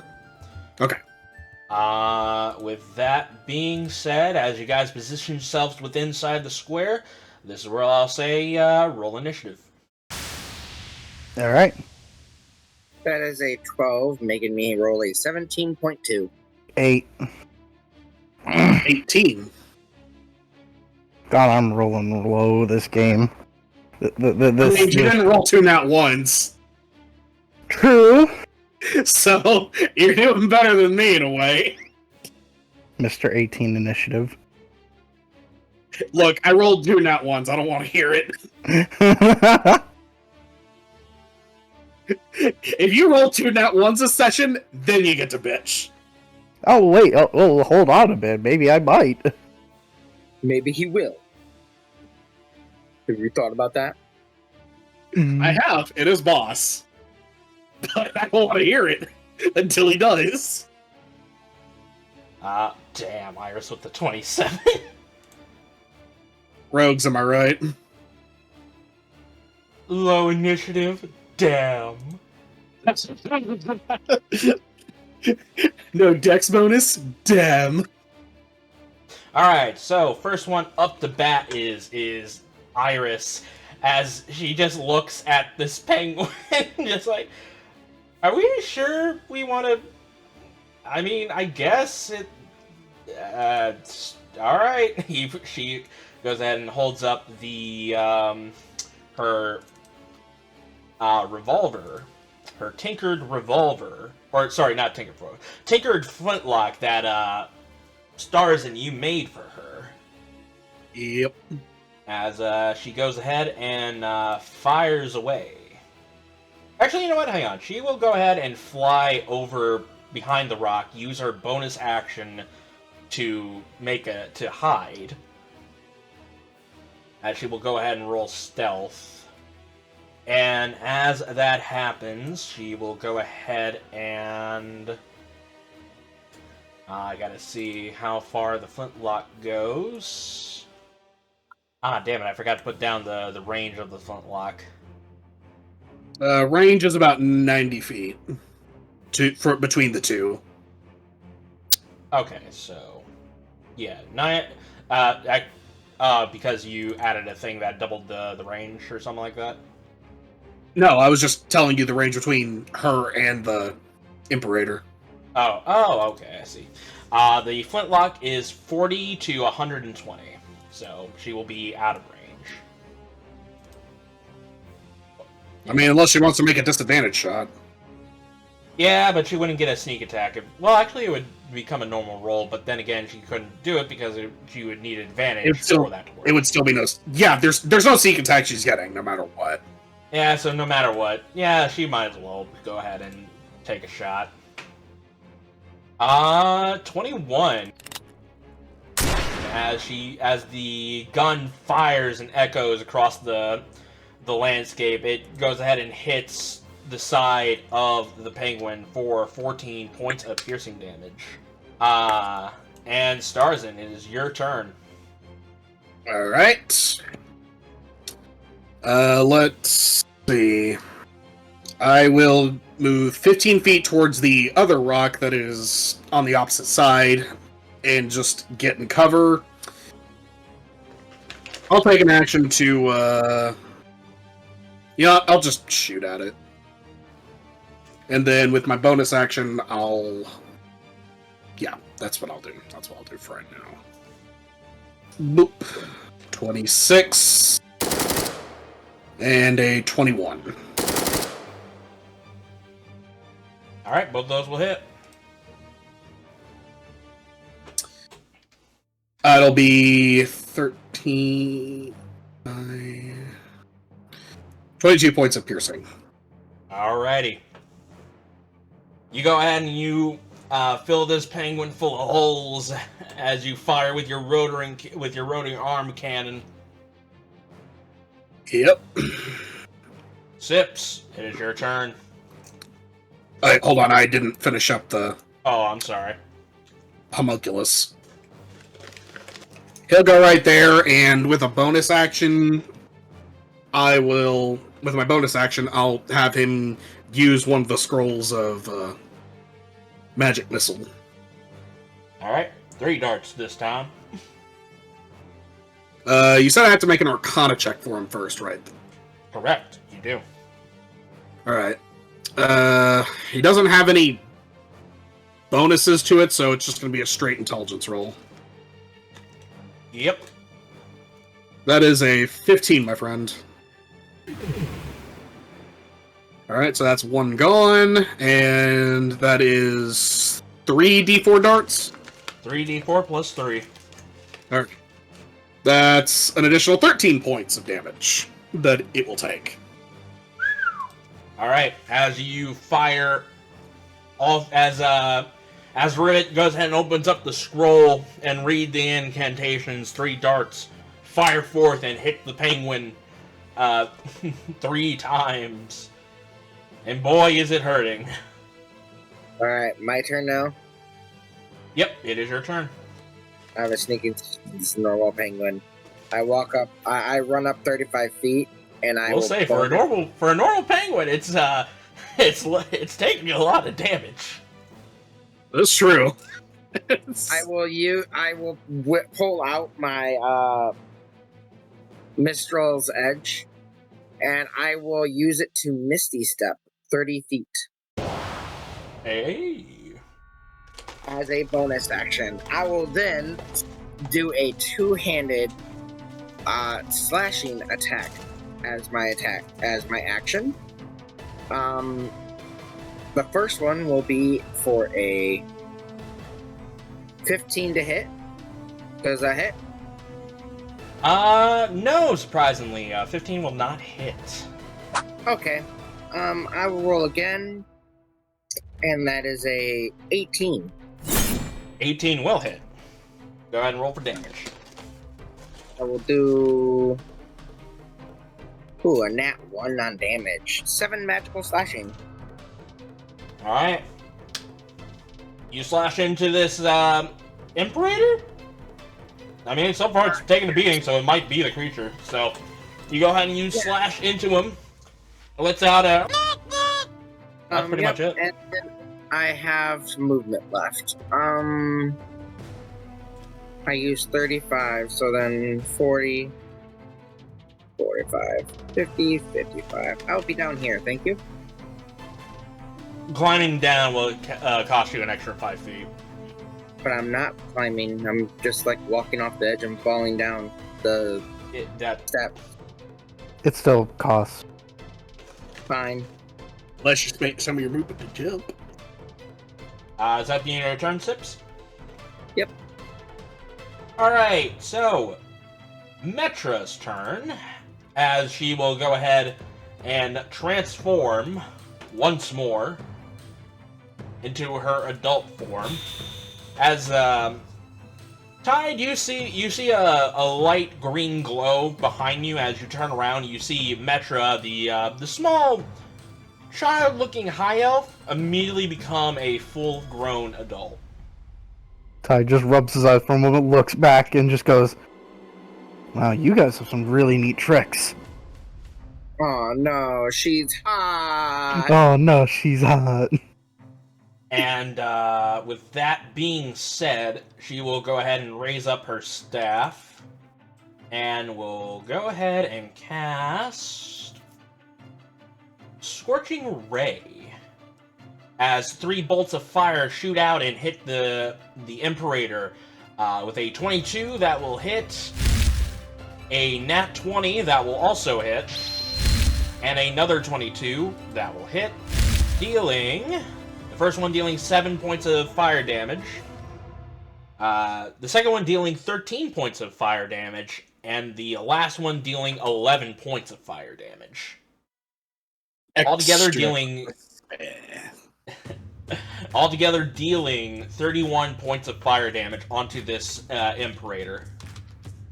This penguin is a slab of meat. Zilyana, it's your turn. Would it cost me any... Which action would it cost me to actually take a moment and scan the surrounding areas? Because this just feels very off. To... like, insight the area? I guess, to, like, gain... Like, does does this feel right? I guess you can make a perception check, and I'll say that'll be a free action. Okay. Wow, that's a nat 1. Damn. Nothing wrong here. Alright, back to it, fucking bat swing to the head. Fucking, here we go. Alright. Alright, What? Time to see what you do. How many charges does that staff have to begin with? 10. 10 charges. Okay. I'm gonna put it 10. 10 right there. I'll name it later. I want to instantly use 4 and summon Spooter. You want to use 4 and summon some spooters? Yeah, the giant insect. Well, Spooter probably. I think it's just one, right? Can you go ahead and click on the giant insect thing real fast?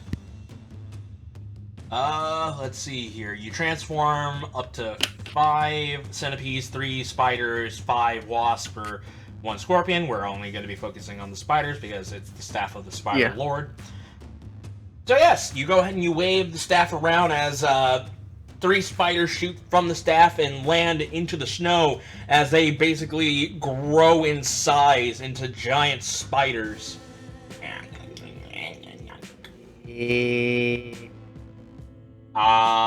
And each creature obeys your verbal commands in combat. They act on your turn each round. The DM has these 6s. Okay. Alright, so yes, you go ahead and give them the command. I'm gonna point at the penguin and just well, I'm gonna say for 3 on this, get more centered on this rock. Okay. 1 working towards getting on top of this rock. I'm untrustworthy in the situation. And 2, yeah. I mean, your perception check says otherwise, but alright. Well, yeah, I know, but I'm talking I'm being a shit. Yeah. I'm being a shit. Just yeah. keep going. Yeah. 2 go for the kill. Alright, so a giant spider has a movement speed of 30 feet, so it will go ahead and make its way. I'll say to get closer, it will go ahead and make a. Do you want it to get it there right now, where it uses a dash action, or would it be fine right behind Sips as it begins to climb up the large rock pile? I think it'd be fine to. Actually, yeah, I'm gonna dash to get closer. Okay. Can I basically get right on top of it with it? I will. I won't say that it'll get on top of it, but right there would be fine. That's what I mean. Like basically on its ass. Basically, like I'm here. Yeah, it can do that. Okay. Tide, it is your turn. Well, Time's just gonna crack his neck. Is like, well, I've got better on my keep. Draw a sword, draw my gun. And as the start of my turn, I'm going to spend 1 focus point to do Hunter's Pursuit, which allows me that at the start of my turn, spending a focus point, immediately moving up to half of my movement speed without using any of my movement, or provoking attack of opportunities. So, okay. And my full movement is 50 feet. Because I have an ability that gives me 10 feet, as long as I'm not wearing heavy armor or anything. And another one that gives me, and I also have mobile, giving me additional 10. Damn. You're just as fast as Sips. That was the point of this build. Alright. Being a speed. Alright, you go ahead and you zoom forward 50 feet towards the rock pile where the Imperator rests its cushy little penguin ass on top with the giant spider. I'm going to try to make my way up as far as I can. Climbing up the rock will cost you an extra 5 feet of movement. Okay. So here, that'll be 20, 25. That'll be 15. So that's 30. So I'm up there with Seps, it's like at 30. So it'll be, I guess right up here would just be... Yeah, but it would be 5, 10, 45. That would be 15. It'll be 45. I don't know if math is And that would be lost my movement, I think. Or this? I think you being right there is last your movement. If you have only 50 feet of movement, and that's 45. Let's say he went 25 up through here, and then he went 15 here. That makes that already 40 feet right there. 40 feet, yeah. And then that would be another 10 plus 5. That'd be another 15. That makes that 55. Oh, so I would only be here. Or would I just be up here just for the sake of it? Yeah, we'll just say for the sake of it. Okay. Seeing as I'm not up there just yet, I'm gonna take pot shots with my pistol. 28, 28 will hit. and I'll fire my second shot. 16, that won't hit. 16 will hit. Oh. What's with the... Oh, flexible fighter, I see. My fighting style, flexible fighter, which is a unique one to this class. Which yes, for the audience, I am not using a stereotypical class from Dungeons & Dragons. I'm using a homebrew one called the Jaeger. It's fun. If you can go ahead and quickly explain what the Jaeger is and where it is from, could you do that for the audience? Yes, I will. The Jaeger is of a hunter class, revolving around the abilities to hunt eldritch and abominationable monsters. It comes from Sternhardt's Guide to the Eldritch Hunt. It basically is, and for those who know of it, a Bloodborne hunter from Bloodborne.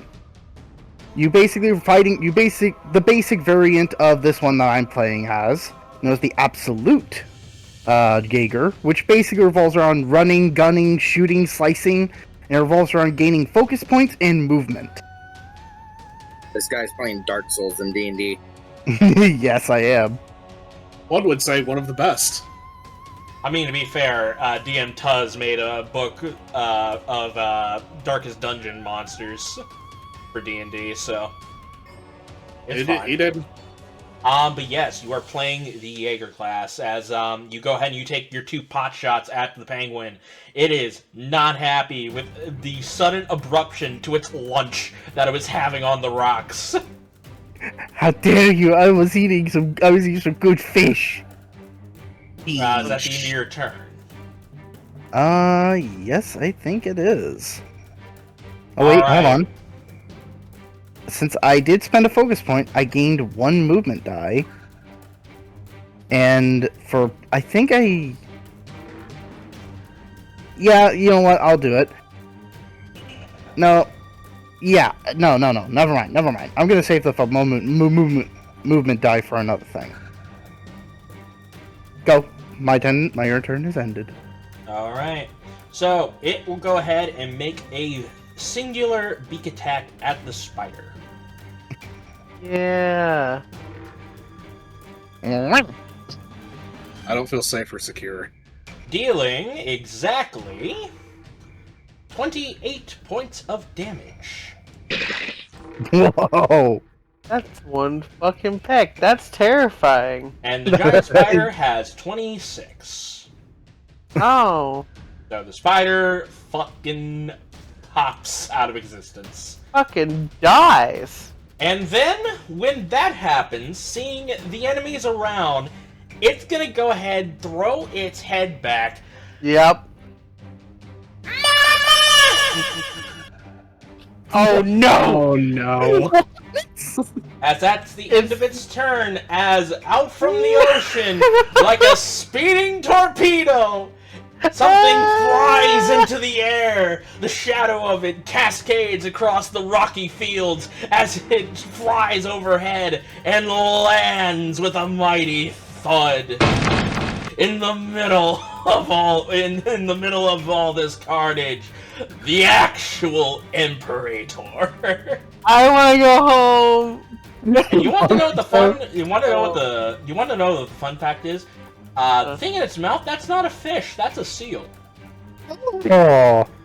So, I knew I had a bad feeling about this. Also, it is huge. Which is funny because I never said it was huge. I think I know where that comes. I don't know where everybody was getting it from. No. Like, I don't remember. I remember What? when we got the information of its ability to telepathically communicate with other penguins and create an army. There was one thing that Joe had said. It was like slightly larger than an average penguin. That was the only thing he said about size. And he never said it was So large. what you're saying is we took a seemingly innocent remark and just actually called it. Yeah. Well, hear me out. He said slightly larger. This ain't slightly larger. I mean, to be fair, we did overestimate. I'm not gonna say we overestimated, but we overestimated. Well, we underestimated, actually. I expected a large creature. This is huge. Guys, it's closer to me than I'm comfortable with. You know what would have been even actually? You know what would have been even funnier? If it was about the same size as that penguin. That one actually would have been funnier. Okay, so it is the Imperator's turn. Seeing you all bullying its child. Let's go for the bullies first. Which I will tell you. I will tell you this out of game. Technically, that is also an Imperator. I just dumped down the stats to baby. You just turned into You know what? baby. That adds up. Kick the baby. I dumped it down to baby. Kick the baby! So, first things first. It will go ahead and waddle to. And he waddled away. Waddle. It's gonna go ahead and waddle to the two that are closer to its child. And one I'm will scared. go ahead and do a beak attack on Sips. That will hit you. Good. Here. Let me look through my things. Pretty sure I have nothing for this. I mean, you can deflect attack, can't you? Yeah. I was wondering if I had a reaction just to increase my AC, but you know, I'll hold. Alright. Roll the damage. Alright. That will be 35 points of damage. Oh. Okay. Deflect attack. I'm also gonna add agile parry for 1 key point. Adding more to my deflect attack. So there's deflect attack. There's agile parry. Basically, I'm rolling. My martial arts die is a d6, so I'm rolling a d10 plus a d6 plus my monk level, right? Plus And your dex. Plus your monk, plus your dex. Plus my dex. I guess. Here we go. D10, D6. So that's 8 plus dex, which is 5. So 13 plus my monk level, which is 6. So 19. Should all come together as 19 off the total damage. Yeah, so how much did he do? 35. Meaning you take 16 points of damage. Wow. That hurt. It does hurt. Now, roll me a dexterity saving throw. I don't wanna. Too bad. I don't wanna. Cry. 23. Go elsewhere. You go ahead and you as it pecks you, you basically hold it back as you toss its beak forward, trying to evade as much of the damage as possible. Oh no. But wait, there's more. No. As it will go ahead and smack you with its 2 flippers. Go away. But I'm not done yet. Alright, so this one is definitely going to hurt you the most. Alright, so second attack will be... You'll be taking 32 points of bludgeoning damage. And the second attack will deal 19 points of bludgeoning damage. I'm at 3 HP. Now Now, roll none of me that Constitution saving throw. None of those attacks actually dealt more than half of my HP, though. It's a combination. Nah. Never get away from it. 22. Fuck off. Alright, you are not stunned. I'm at 3 HP. I'm already dying. Well, I mean, what else did we expect? That'll be all for the Imperator. It is now Iris's turn as she looks up and is like, the fuck is that? Error. Error. Alright, so she's gonna go ahead and fly up and get on top of the giant spider. Yes, Mama came out to play. Ride like the wind, bullseye. And Shut. because...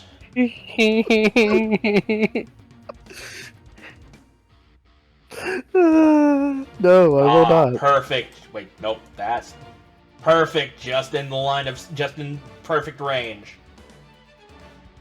She will go ahead and fire, and because there's an ally within 5 feet of the Imperator, Iris gets sneak attack. Oh shit. Well, that misses, unfortunately. And said, "How dare you strike my baby?" Basically. My child. And then Sips was dead. Alright. Iris takes a shot and misses, unfortunately, as she takes out her other gun, her parlor gun, because that still works, and they're both light weapons, meaning she could use her bonus action to fire. Alright. Nat 20. Ooh, Nice. we're needing some damage. Oh, you're definitely getting some damage with this one. As the Imperator will be taking 34 points of damage. Headshot. Jesus. The Imperator, the Mama Imperator, turns around slowly to look at Iris. Fucking gigantic ass fucking frown, just like, "Urgh." You know, have any of you guys seen the Ice Age? Yeah. Yep. You know in Ice Age 2 where Scrat is in the vulture's nest and Mama comes in? Yeah. Yeah. It's that look that the Imperator is giving. Yeah. But that will be the end of Iris's turn. As Starzin, it is your go. Mama's come to play. Ah, shit. Okay. Let me see. I will give the bonus action to have Rivet dash and fly over to Sips. And I'll use my action to have him to cast through him Cure Wounds at level 2. Okay. Second level. So that is going to be... Ooh, that's a lot of healing back. 19 plus 8. So 27 points of healing back. Sips, you feel you feel your body being reconstructed as the healing energy flows through you from this tiny robot child. I can take not even another hit still. Sorry, that's the best I can do. No. I mean, it's better than nothing. Yeah, so... And that's actually all my action economy. I can't do anything else. Alrighty then. In that case then, legendary action. Uh-oh. It's gonna take a swipe at our dear friend Tide. Uh-oh. Intrusive thoughts. Where the fuck was this when Sips got bitch slapped? You know why it was there. You know why it waited. You know why it waited. There was a long buffer time. I loaded as fast as Internet Explorer. Okay. All right, wisdom saving throw. Yeah. What's your spell save DC? 16. He beats it by 1. Damn. All right, here comes the slap of the century as What's your AC? That depends. Does the AC bonus give me a +1 or +2? +2. Then it's a 19. But your AC was 18. That was because I initially it had 1, but I didn't know if it was a 1 or 2 because you guys kept talking, and I couldn't figure it out. Okay, so that slap will miss. What was this when I was getting attacked?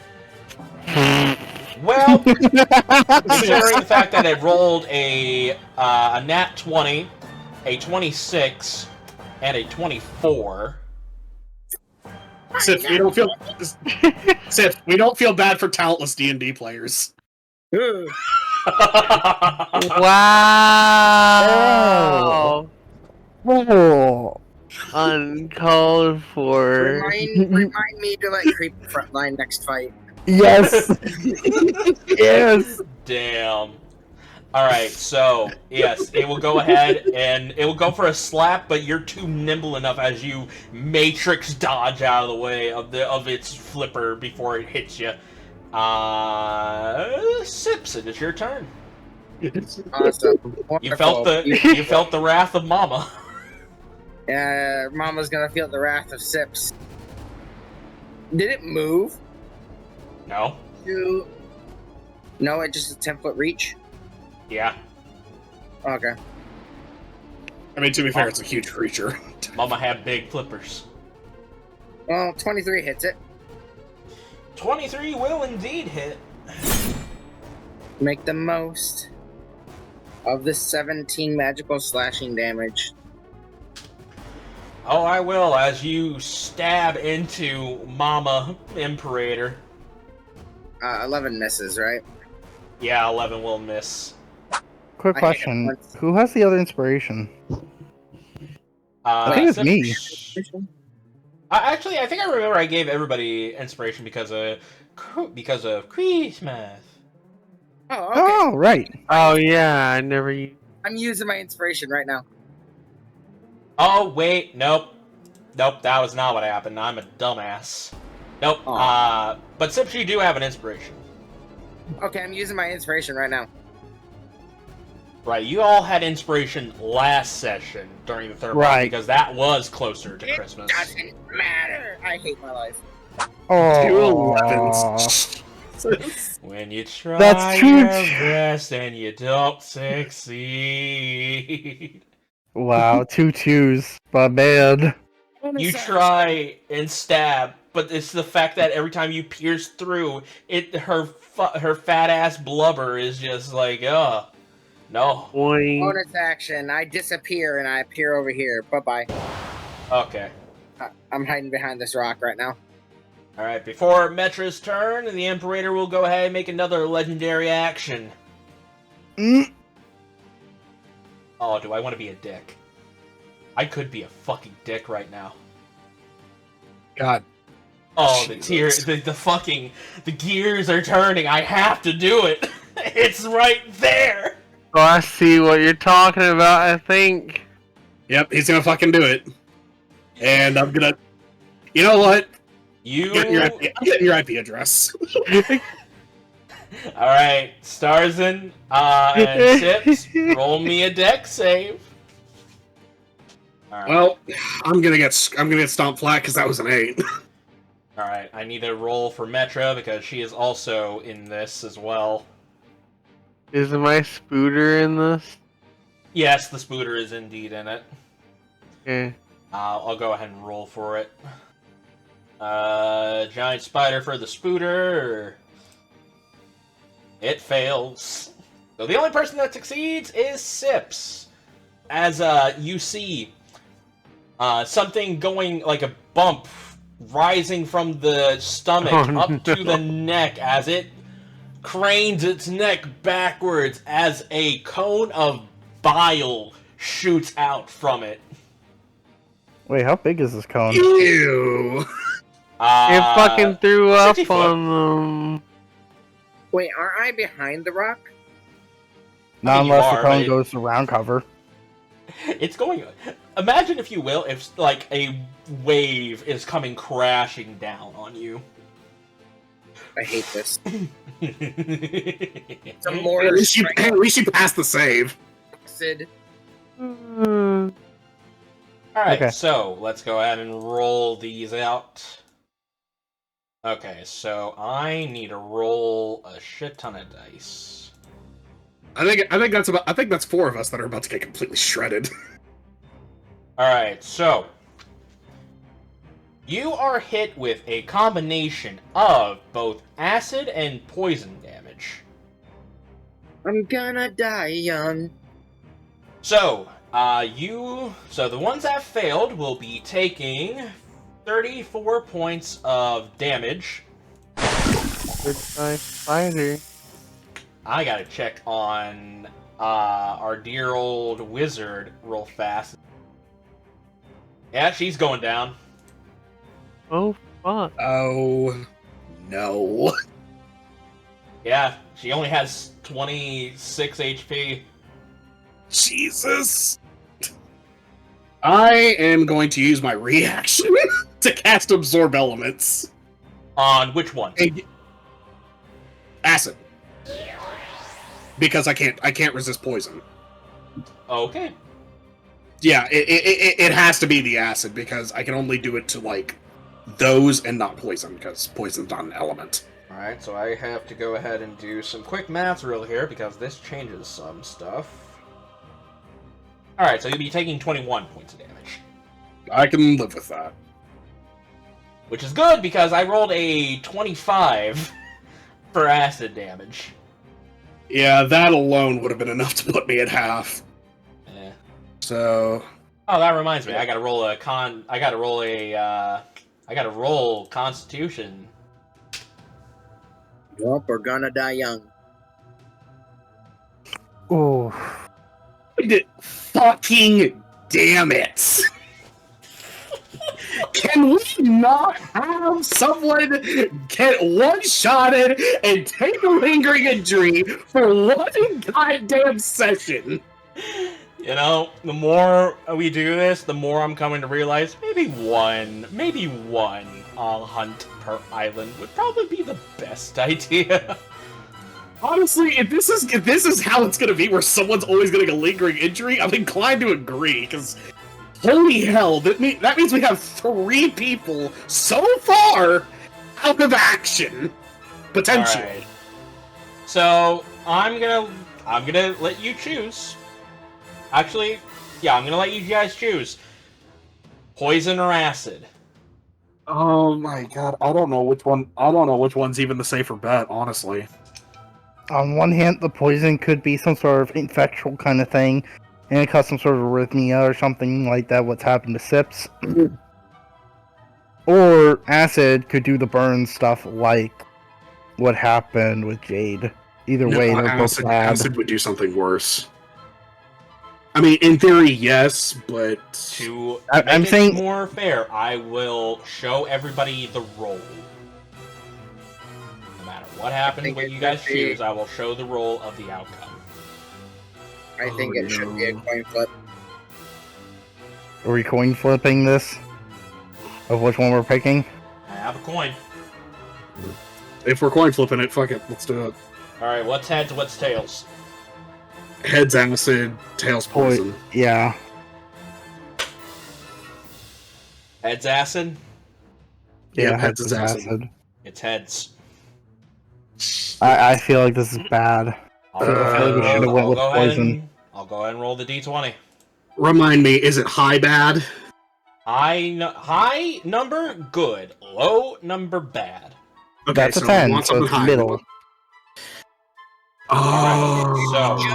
Joe rolling the d20, so it's gonna be a high number. Oh my god. Okay. Wow. Alright. I mean, it's not good, but it's also not bad either. Jade's major neurologia thing? You gotta be kidding me. She got it too. It's the minor version of it. Oh my god, what did I say? What did I say? Shut. No, what did I say? Shut. So the only difference is it's a DC 10 for her to do an action.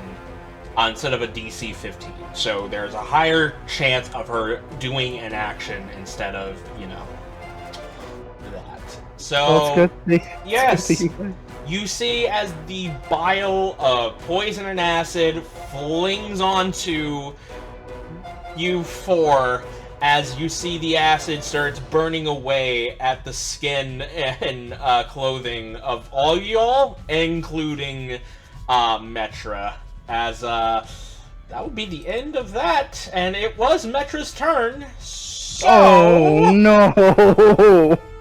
death saving throw. Alright, I have rolled the die. Moving on. Zilyana, it is your turn. I don't even know what to do anymore. We can either continue the fight or we can try to bail. If we want to try to bail, you could try to cast a spell that would, like, stun it or incapacitate it long enough for us to get out. I think I could hypnotic pattern it. That would do that, right? It would stun it. As long as nobody touches it, it will be out of commission.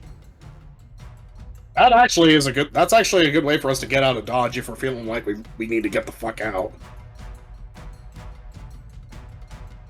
Do we feel like leaving now, or do we feel like taking it on? We've dealt 30 damage to it and has taken out 2 of our people.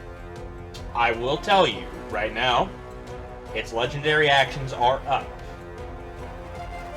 And also, Yeah. I did the one thing that I did not do the health extension. So its health right now is the health that it would have in the book that it came from. Yeah. Let's see. On the one hand, it doesn't have legendary action, so it could potentially take a fuck ton of damage here. But its turn's coming up really soon. And then... So when its turn comes back up, it has those actions again, right?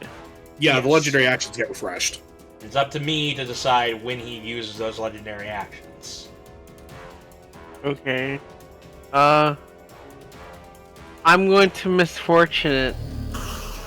Alrighty, you go ahead and you cast Misfortune on this creature.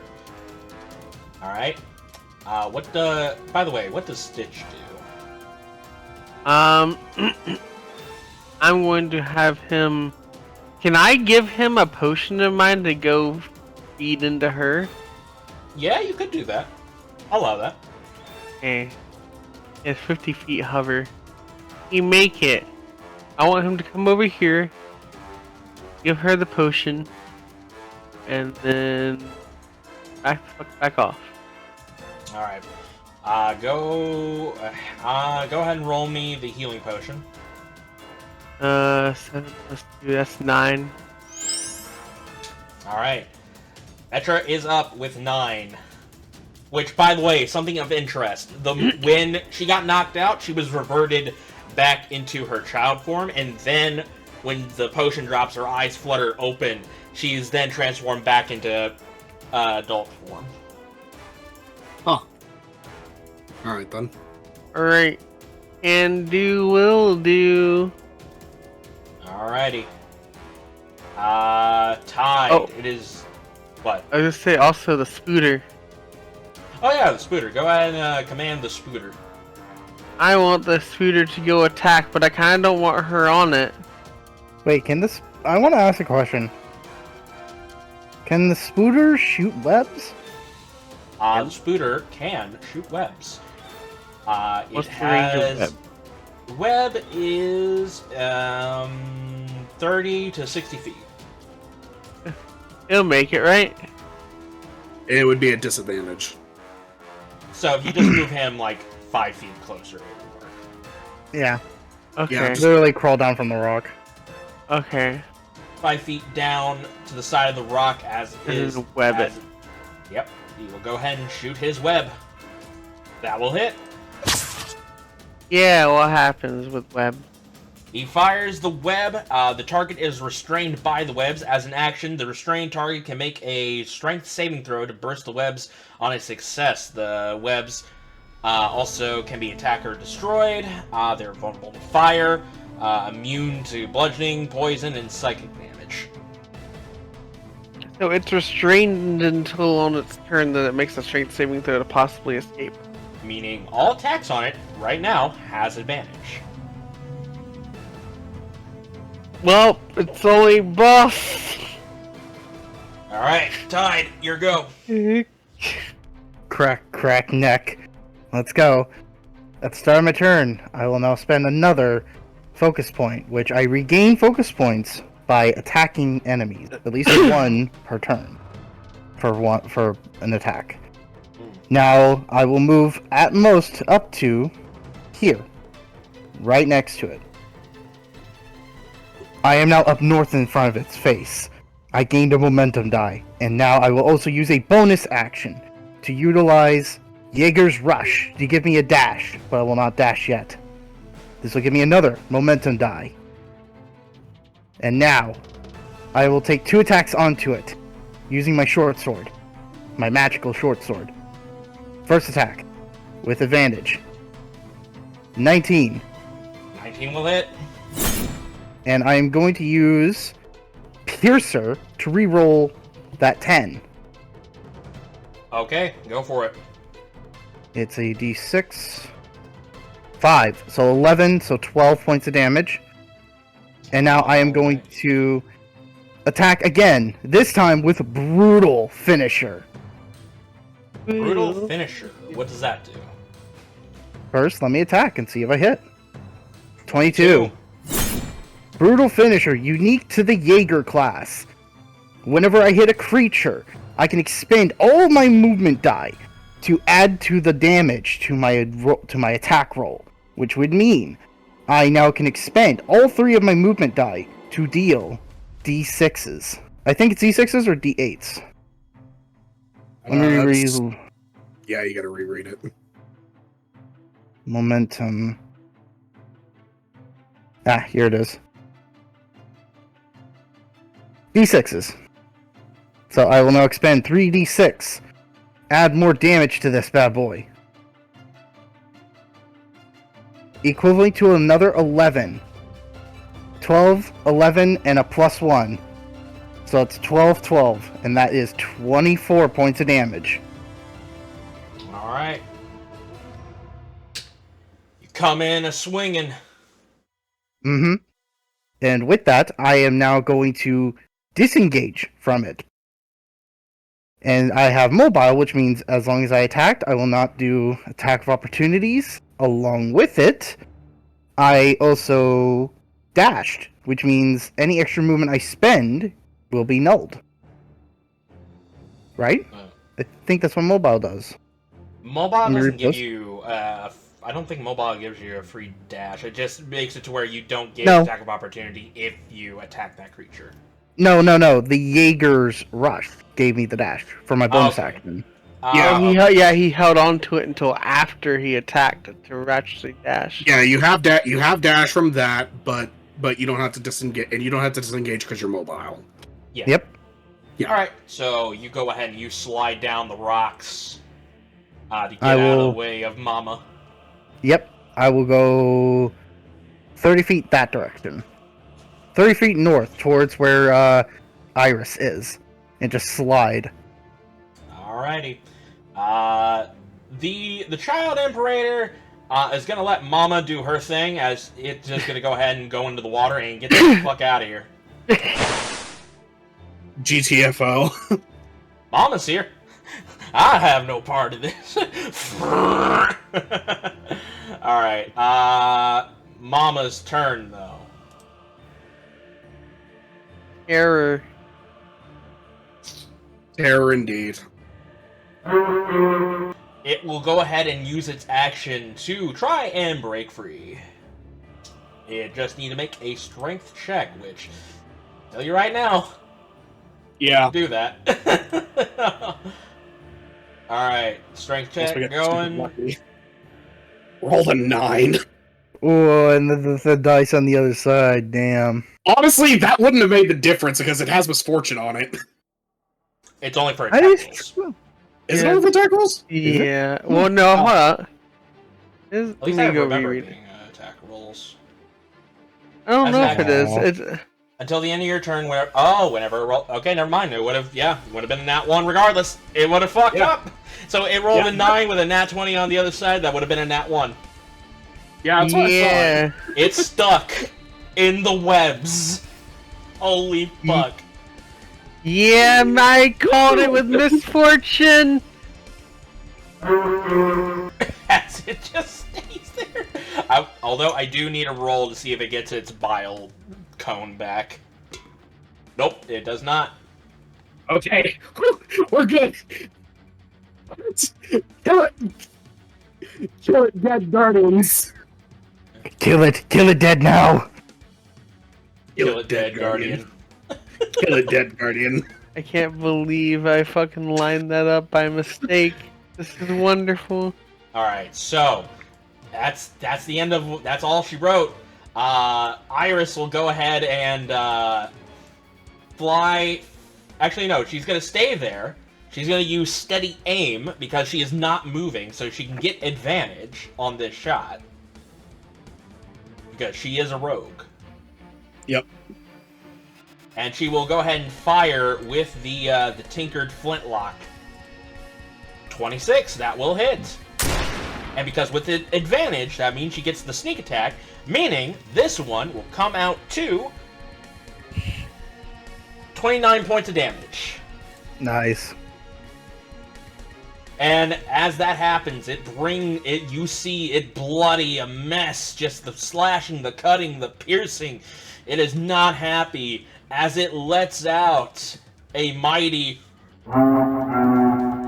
There's gonna be more guys.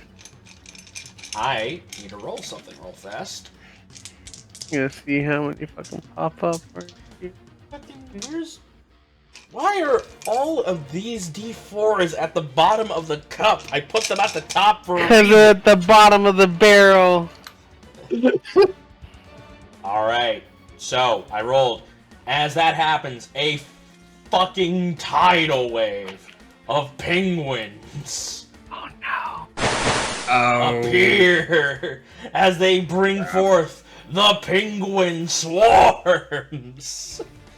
But only two. Newt. Newt, Newt, Newt, Newt. Well, That will be the end of its turn. I need to roll their initiative, which will not take active until the next round. So there's that for you. so we get like a free round before they get to fuck us up. Pretty much, yeah. Iris went. Starzin, your turn.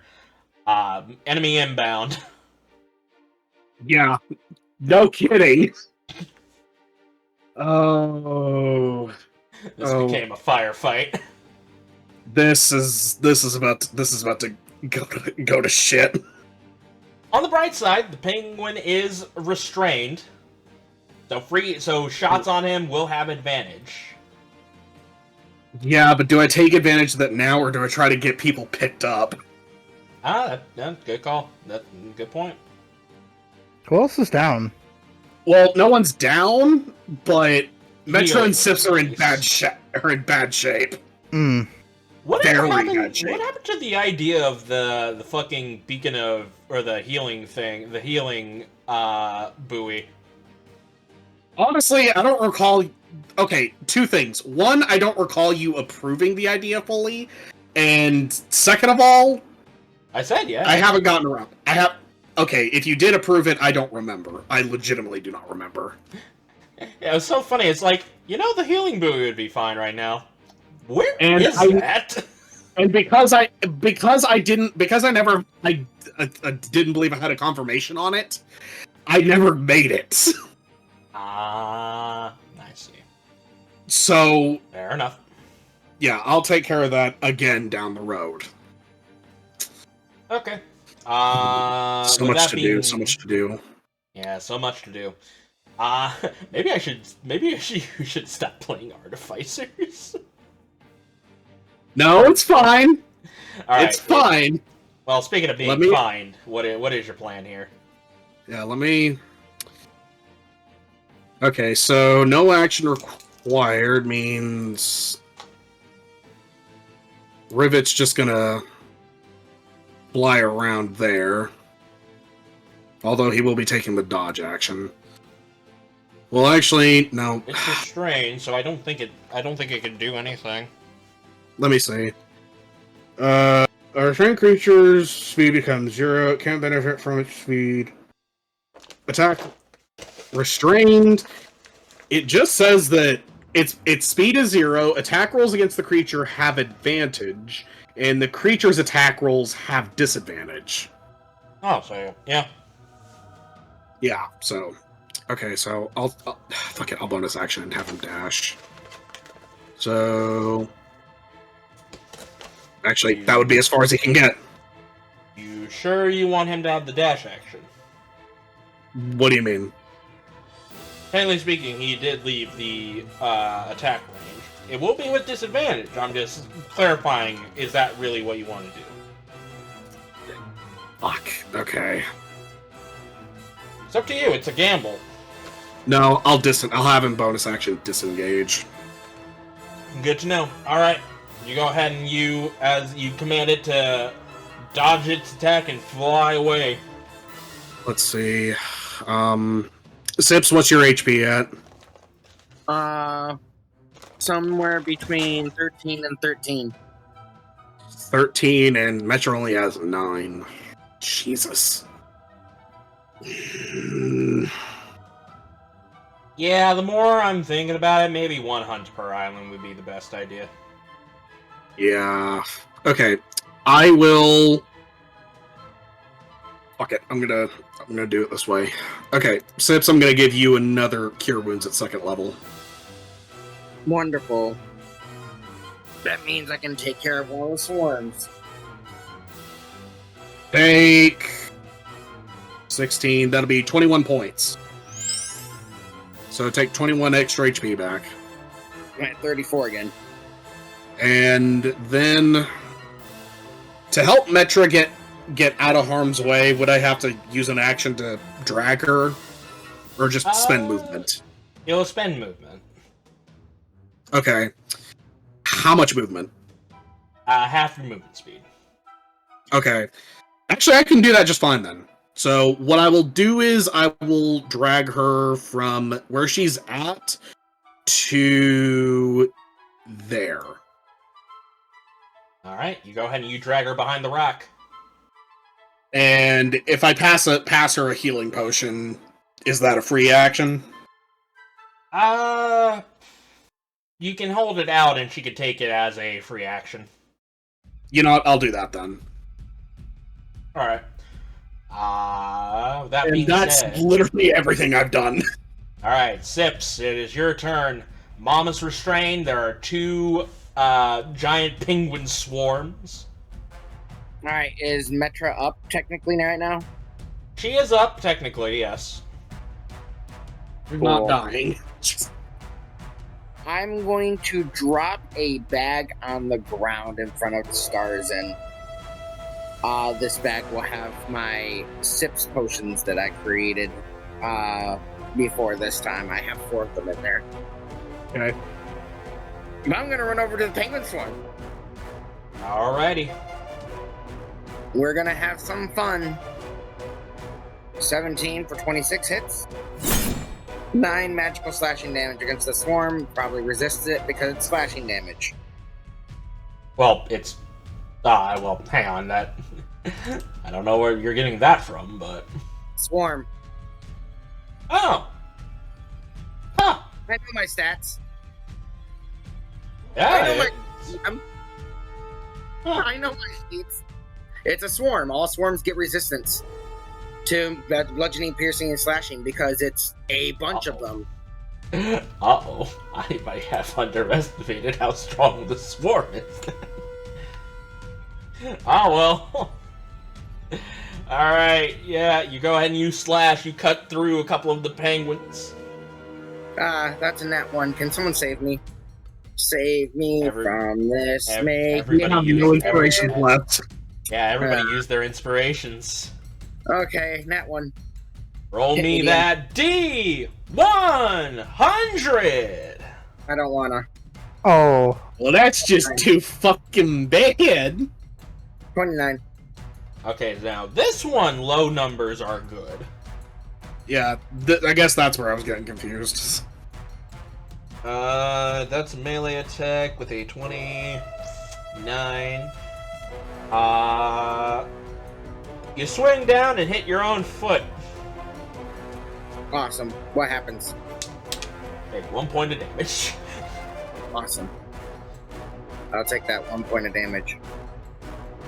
I will then, as I'm seeing how much movement I have, I will then dash back to here.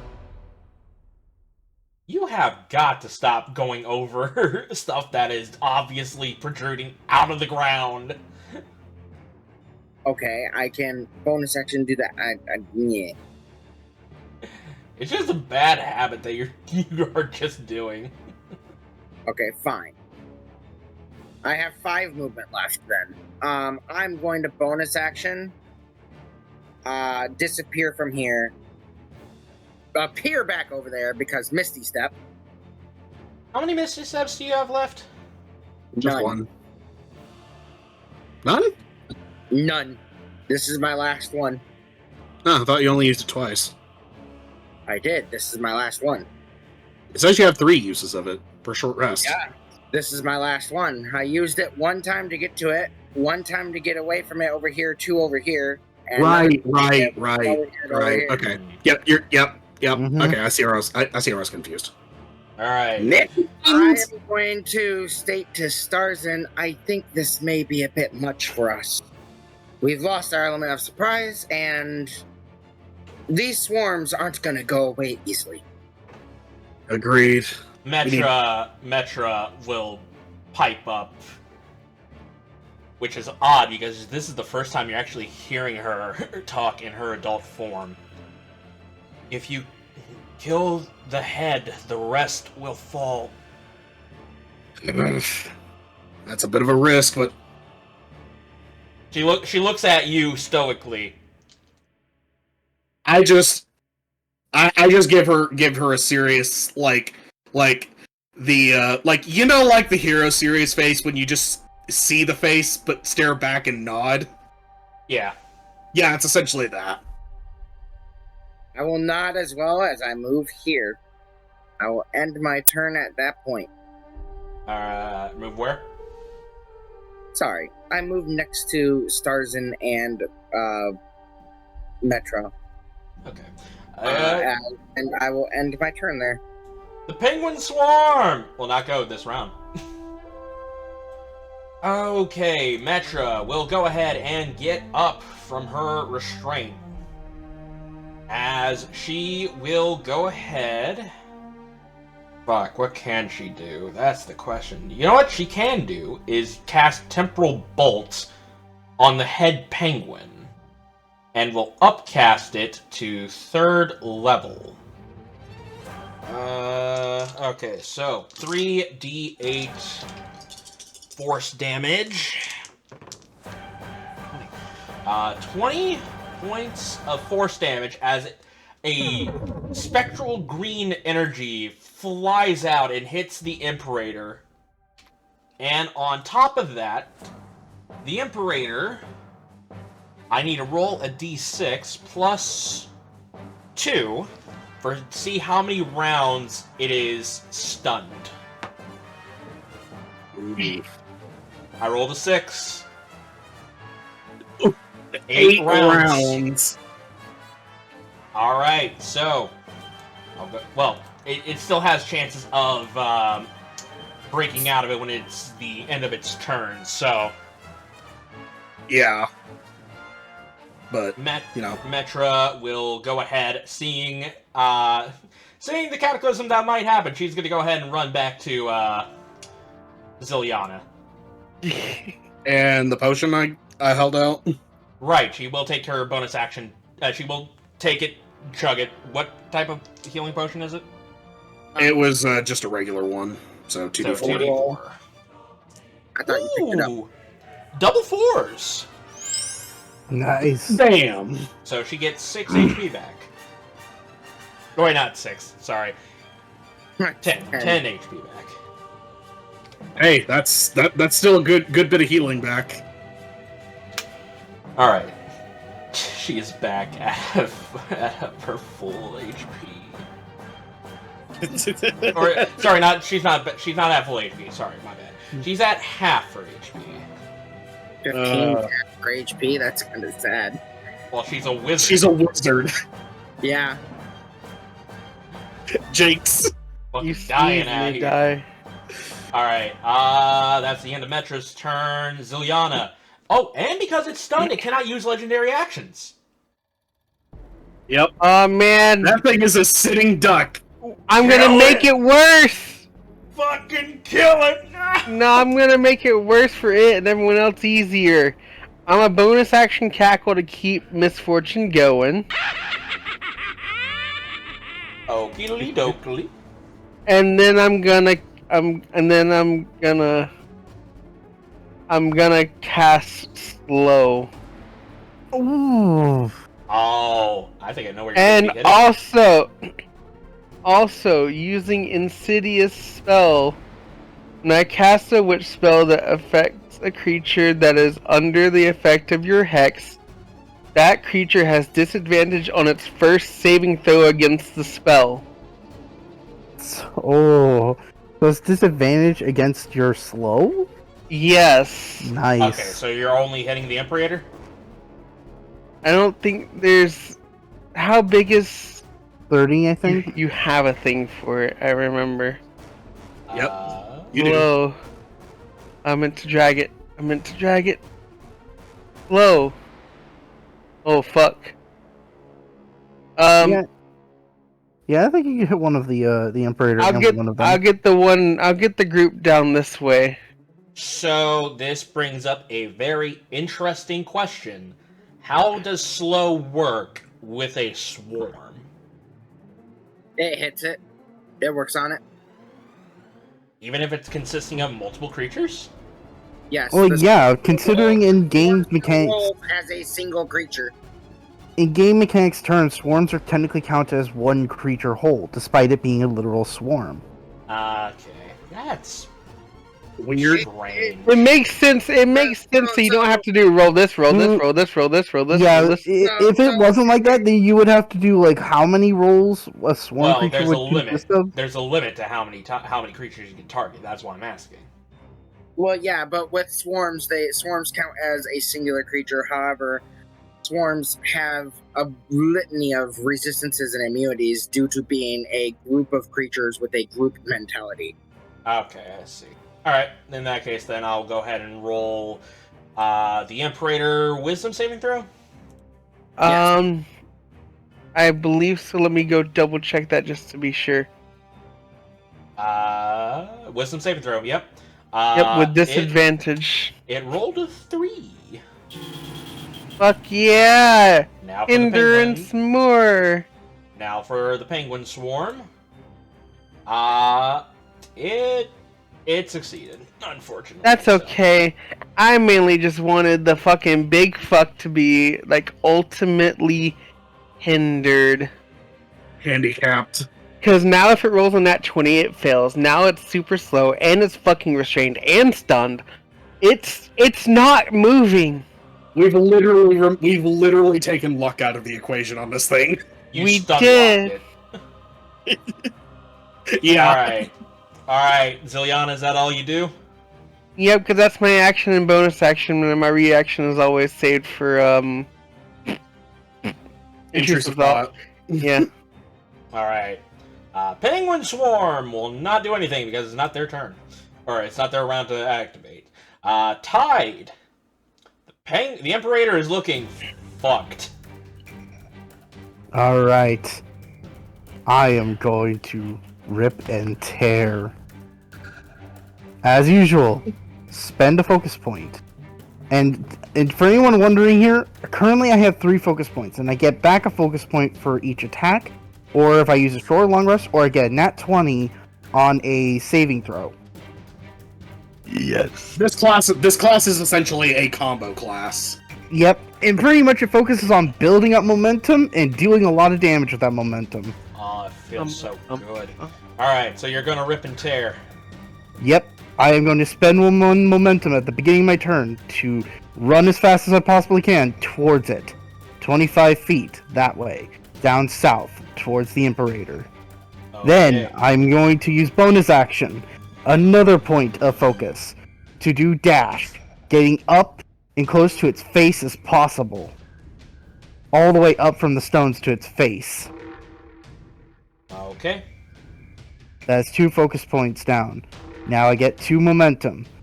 I'm going to do my first attack. This with advantage, 26, and I'm going to re-roll using Piercer for the damage die.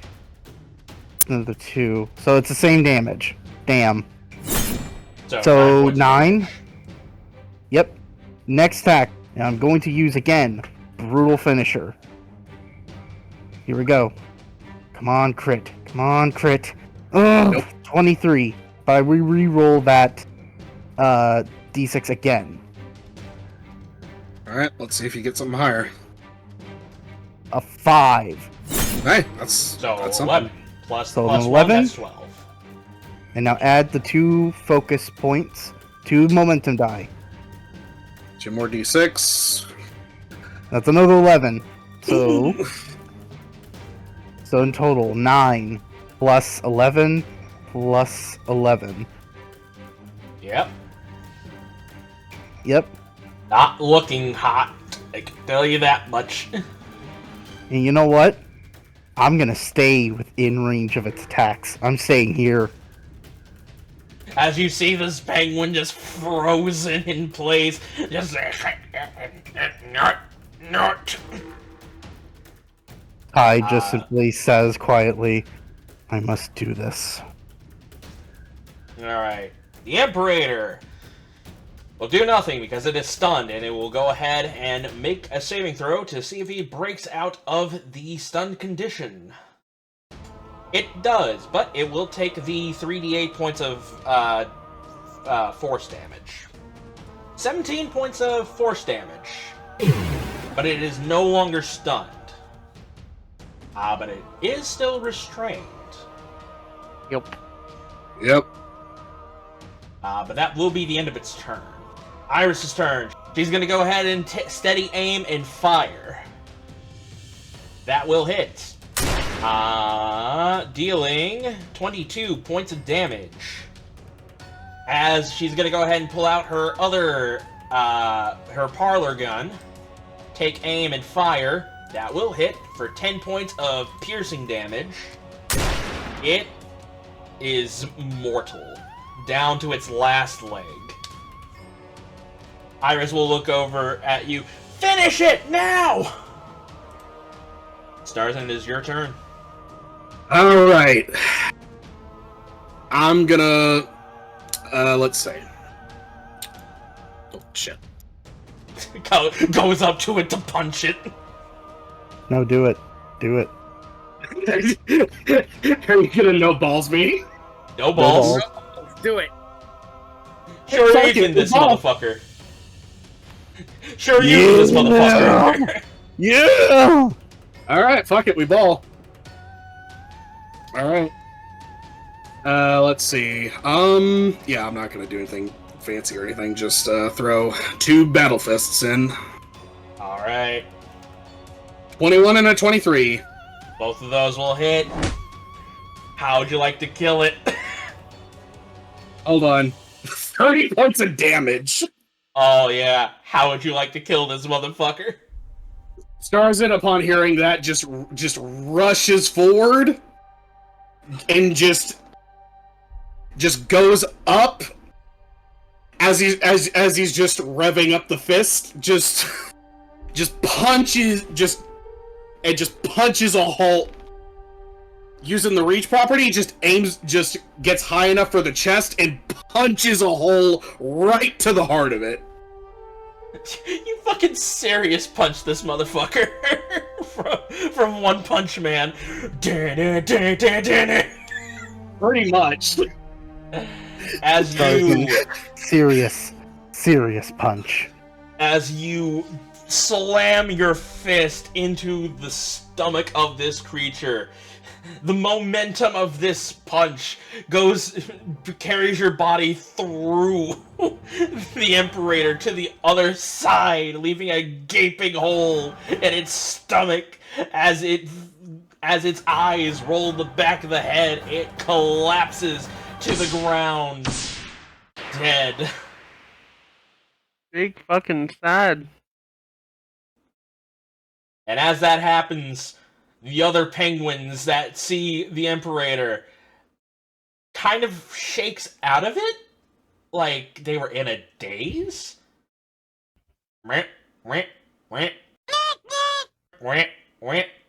As they just go back into the sea. They just back into the water. Hey, this is where the fish is. I'm going back. We were promised fish, damn it! Congratulations, guys. You killed the Imperator. Oh, jeez, I thought that was actually gonna go south for a minute.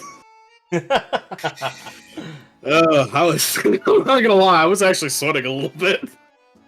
Yeah, Metra reverts back to her child form as that happens. Her adult form did not care as much of the bile that was on her. Child Metra's like, ew, as she just starts prestidigitating the fucking vomit away off of her. Tide just calmly walks down towards where Starzin is, looks back at the Imperator and just looks back to Starzin. That's quite impressive there. Yeah. Just doing what needed to be done.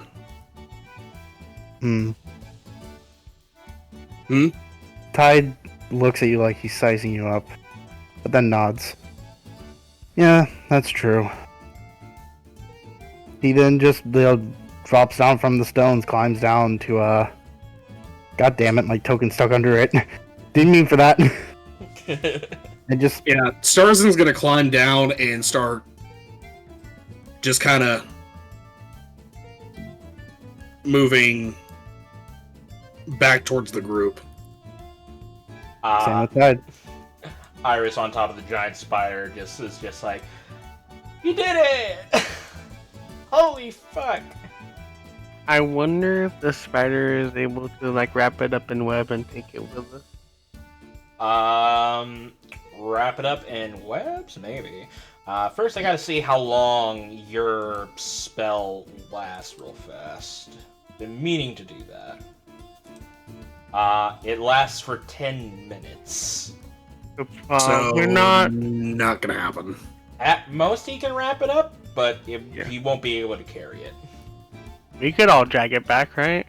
We all pitched in together. I mean, we could do that, but Iris... I think Iris it's will gonna go- be easier. Yeah, Iris will go ahead and say, I mean, don't we just normally get the parts that we want and head back? Yeah, which I mean is the more efficient way to do it. Mm-hmm. So, which one of you is usually the carver of the group? Ironically, it's actually the one that's not here. Realization dawns on everybody, realizing that the hunter of the group is not here. What? It's a survival check, right? Yes, it is. Okay, who's got the highest survival? I'm just gonna say this. It's not me. I have a -1 with Tide. I have a 2. Sips. I have a 3. Okay, Sips, you're getting to carve. Sips walks up, takes her blade, takes another blade, starts going with her blades as she walks up to the thing. I'll provide help actions. How many checks do I get? It is a huge creature, so let me go ahead and go to the hunting stuff. Okay, so huge creatures, you can make 4 checks to get 3 units per check. So 4. You get 4 tries. With advantage because I gave you help. Or because I'm helping you. 4 checks. Yeah, At advantage. Go ahead and roll the 4 checks, and I'll get back to you on what you guys get from it, because I surprisingly enough do not have this ready yet. My apologies. Alright. There's check 1, there's check 2, there's check 3, there's check 4. Oh my god. Okay. Are you? At least the top one will allow you to get something.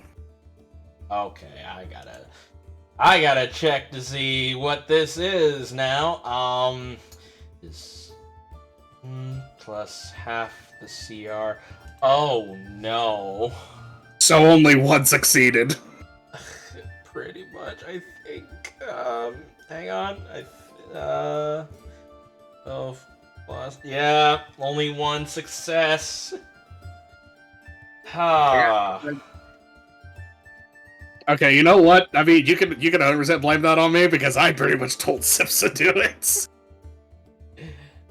You see, I have a +3, you're right. But my rolls have been dog shit all day. Yeah, but I'm just saying, if you want to blame me, perfectly understandable. I want to roll 4 just for shits and giggles and see what I get. Go for it, I guess. Nope. Failure. Nope. Failure. Eh. Success. You know what? I mean, because me and Tide are actually at the worst because he's a -1, I'm a 1. I wanna do some rolls just to see what the fuck happens. These don't count, so I wanna see. Yeah. Oh wait, no, that's a success. Still a success. That's a failure. No, that's a failure. That's We're getting better. One, you still could have done it. We're getting better. You coward. You. 4. Even when I'm not the carver of the group, I still do better carves. Okay, you didn't even see what I would have done. It did make sense to have me do it, so whatever. Yeah, it did have to take, an advantage to help. Nope. Well, I would have had 2. So, actually, yeah. Box would have been the fucking call! Because he actually passed 3 of them.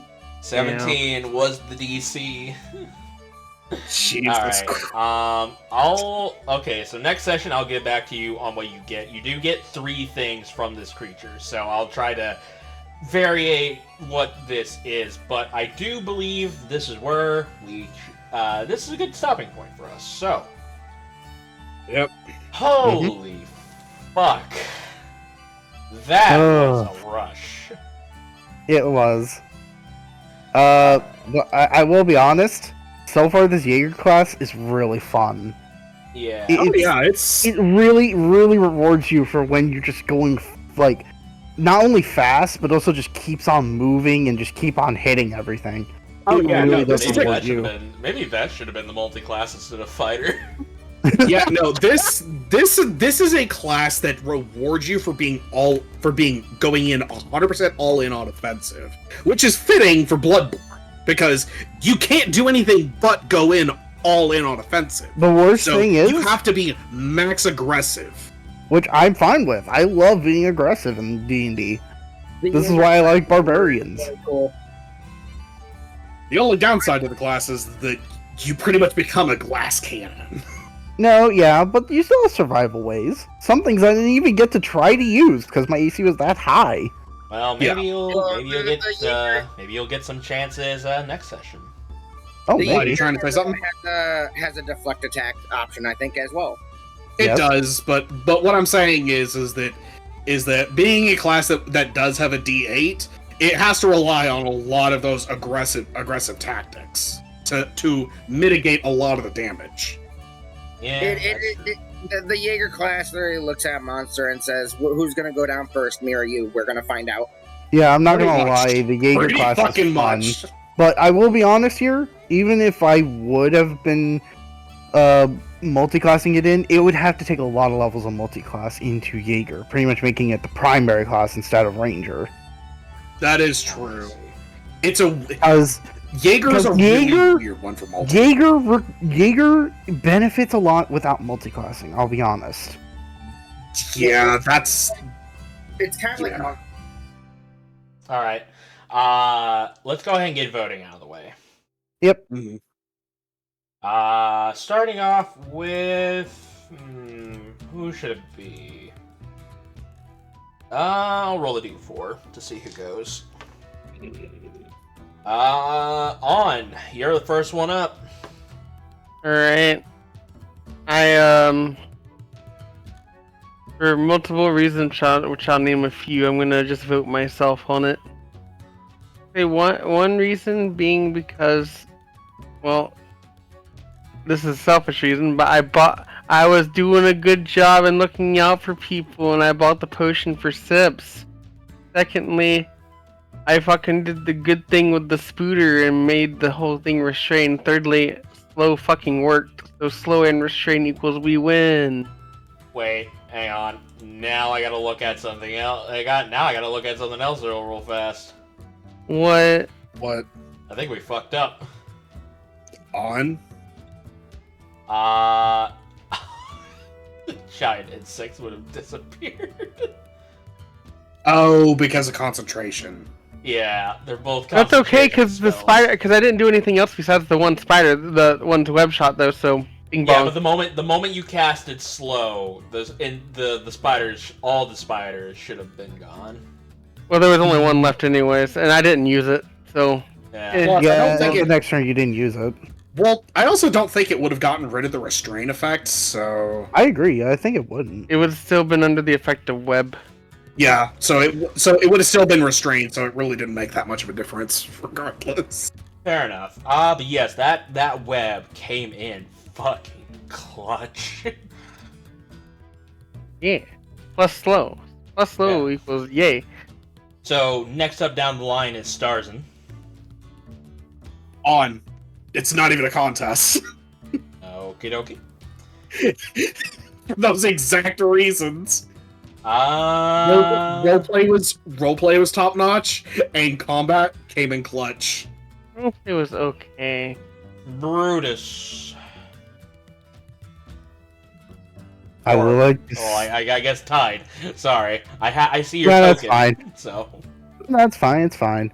On one hand, I want to give it to Yozari, aka On, because all that. Zilyana? Zilyana. Holy It's Yozari? fucking Oh, Where's that name from? You got it from Sonic's game on Saturdays.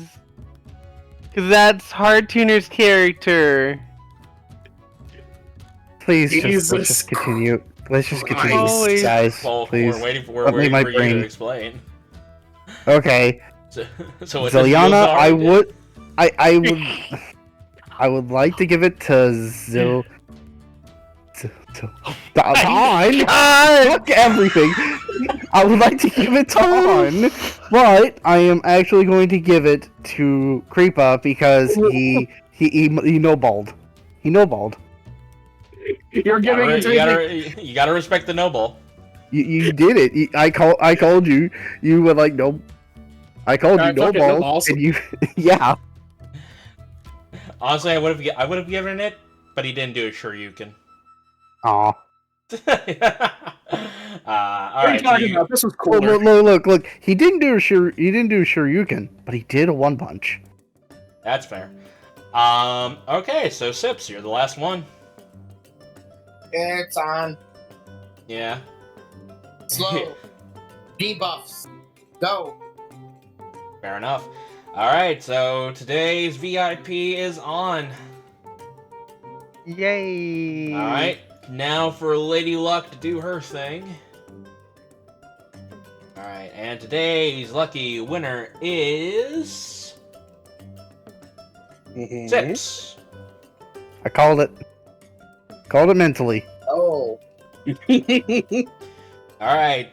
Well, with that being said, thank you guys for watching the latest episode of Primordials Bounty. I hope you guys enjoyed. If you did, please do subscribe, follow, leave a like or a comment, and we'll talk to you guys later. Say goodbye, everybody. Bye. Bye. Tune in next time for us to do something other than hunts. Yeah. Tune us in next Bye. time when a random encounter kills us. Yeah. Bye.